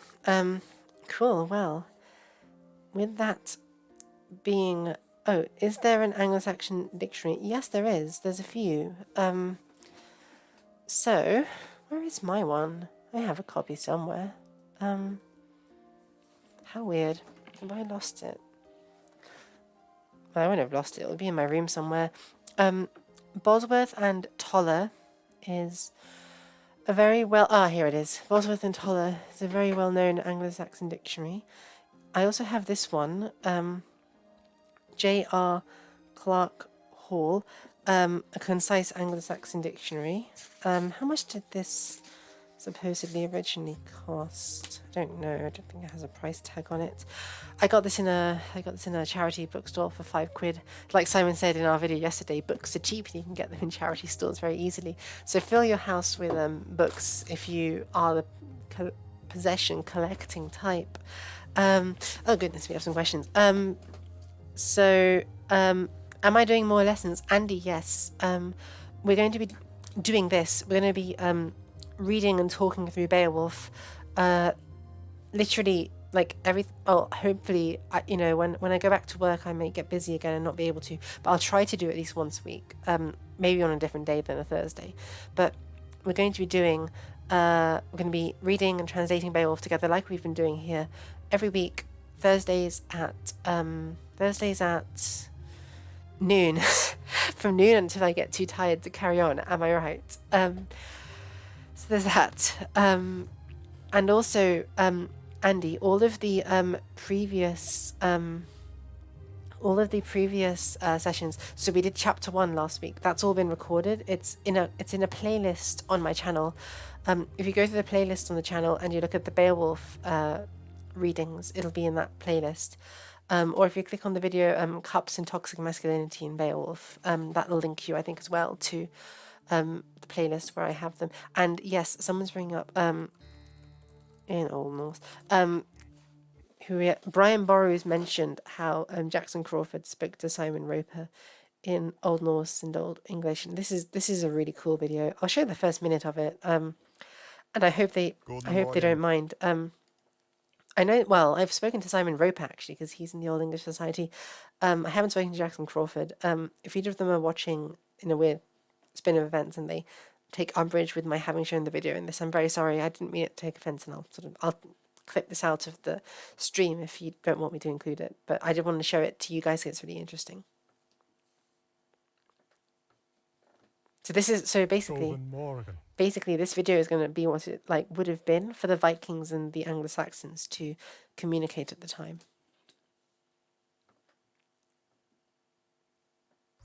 Guten Morgen, Negebor. Guten Morgen. När du Audun från Snottingehame? Ja, det är Harald från Döraby. Är ni ej? Det är ich, som echt doen ut, ja. Is det dig Loki? Hänes. Jag så hört en jag miste hans. On Sunresdag säg ich Feuran, ett danon hinkauf. Des öskar jag mer. Du sa du ej idag. Nej, heudag säg ich bodan idan. Var såg du Hanna?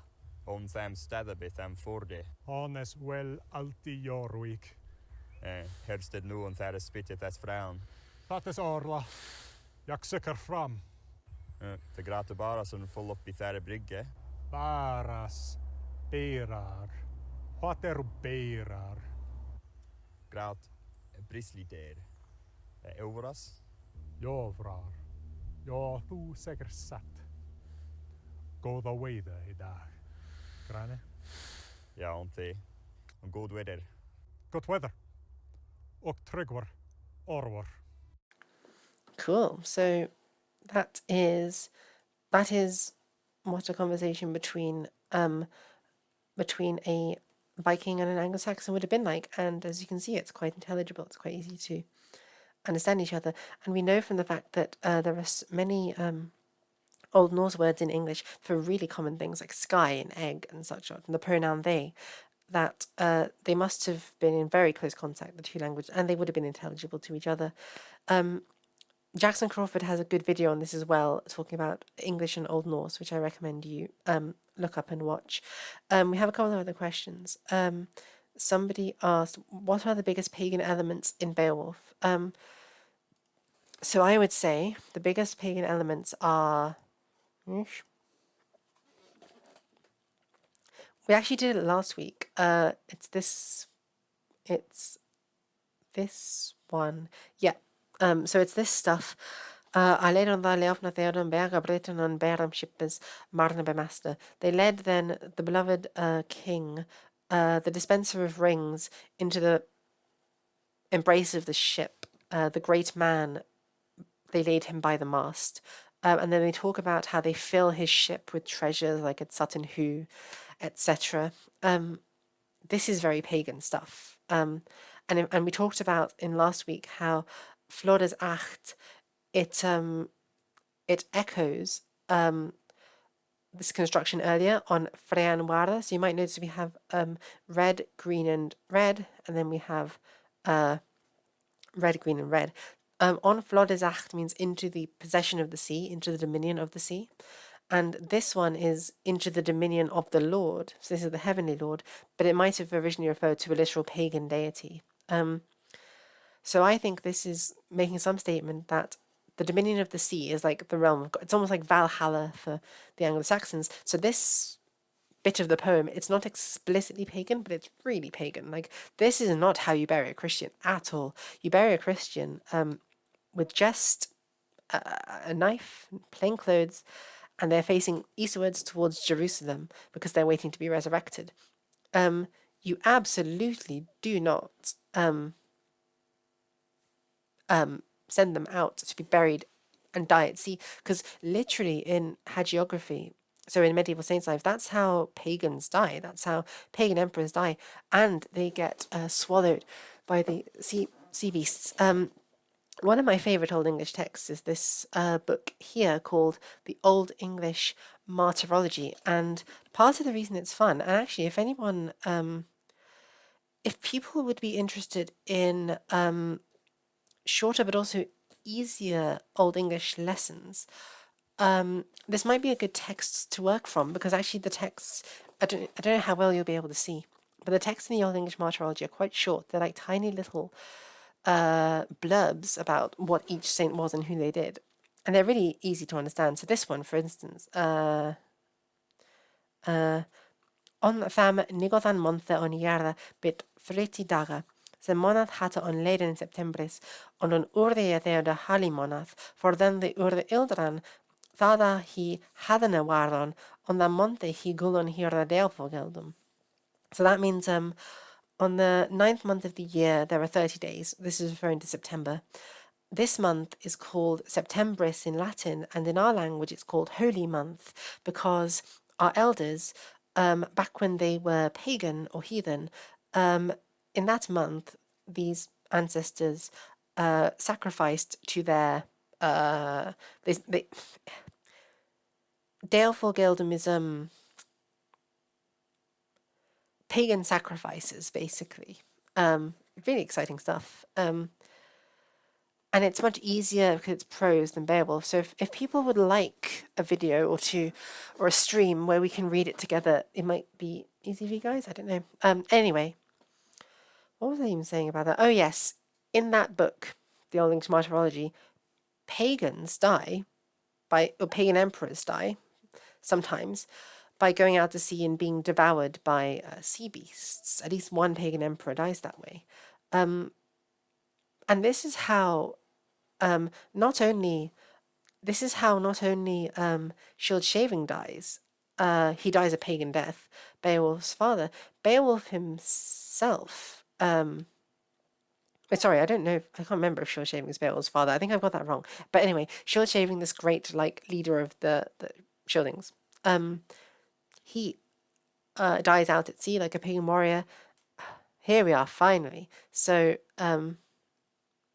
here we are. So, yeah, this is the burial of Beowulf, and they're talking about how The beloved king. So this is, look at this one, right? So, yeah. So, the smoking flame, wound with lamentation, wind yellow its lay, until it, and that's the fire, then had broken his bone house and cracked his rib cage. So they're cremating Beowulf, hot in its hatred. This is, again, you do not cremate a Christian body. You do not cremate a Christian. That is terrible. It will mess up their chances of an afterlife. So Beowulf is being buried like a pagan. He's also being sent out to sea. Where does he get sent out to sea? Blah, blah, blah.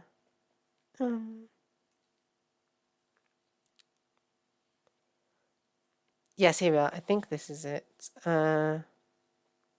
Wait, no, that's not it. Quite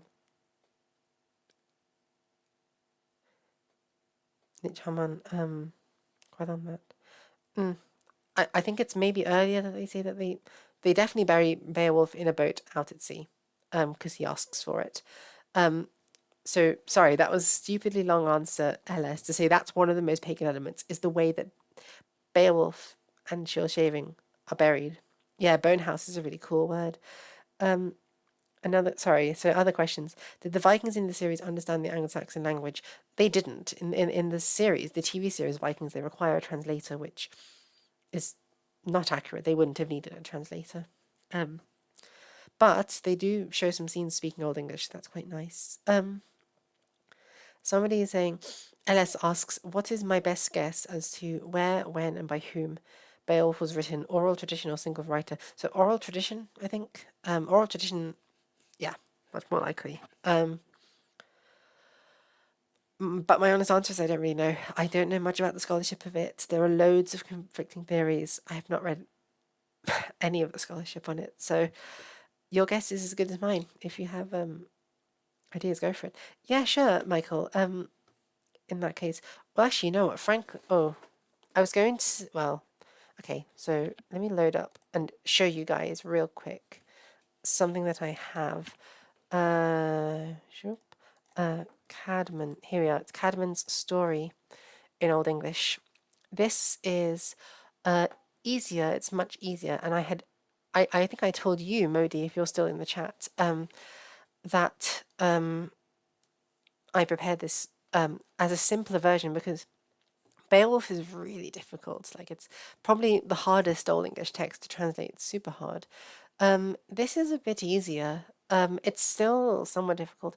This is Cadman's story. So it's the story of the very first poet who wrote poetry in Old English and the earliest poet whose poetry we have surviving. Now, most of this is in prose. And hopefully you can see that it's easier. So if I read this line for you, was he Simon in a world hade gesetted, of fatide, the he was je liever the ilde, on nafra nani leo the learnade. So was he the man in worldhood, so that's like in the world, set until the time then in which he was of advanced age and never any poetry had learned. It's quite simple, the word order. It's not as complicated as Beowulf at all. There is one poem here, which is, as far as we know, possibly one of the oldest poems written in the English language. It's Nu weishulan herri en helpon riches weird, meot on his mecht on his modiathang. Where Guldor father, swa he wundrie was etje drichten or an stelde.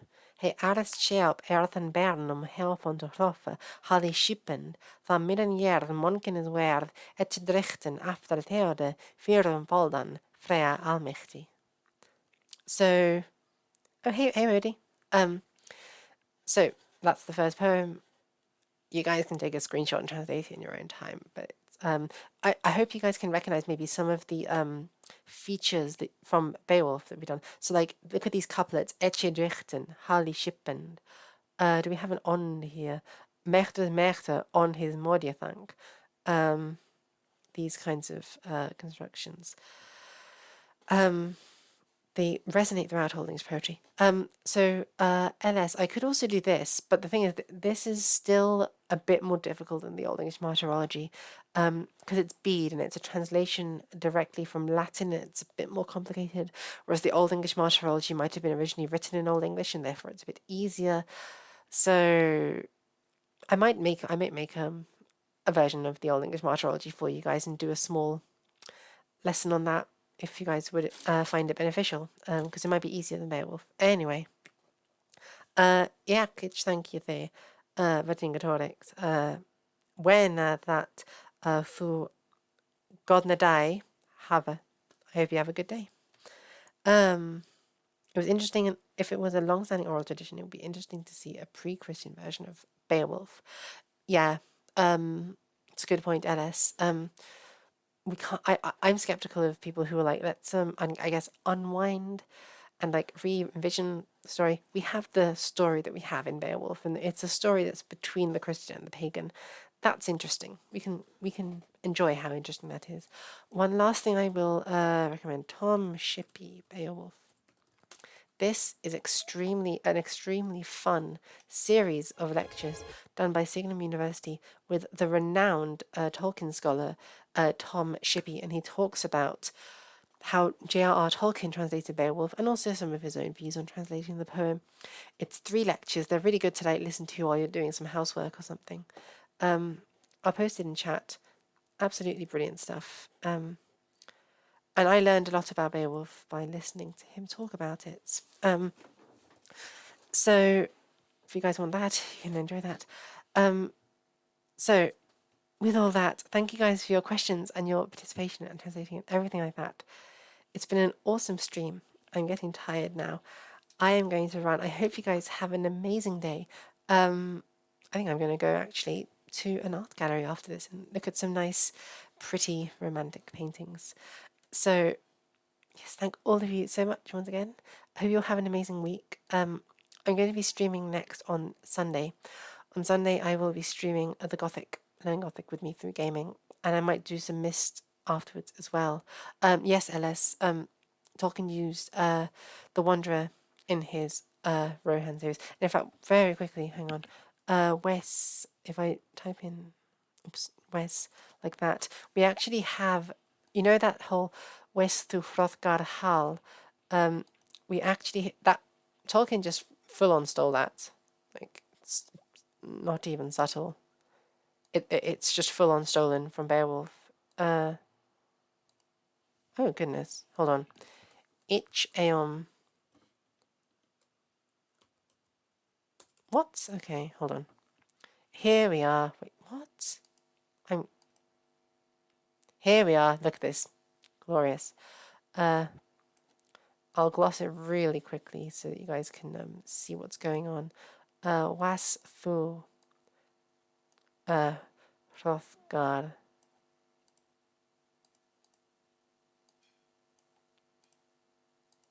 Hall. There we are. Look at that. Isn't it glorious? Wastu Hrothgar Hall.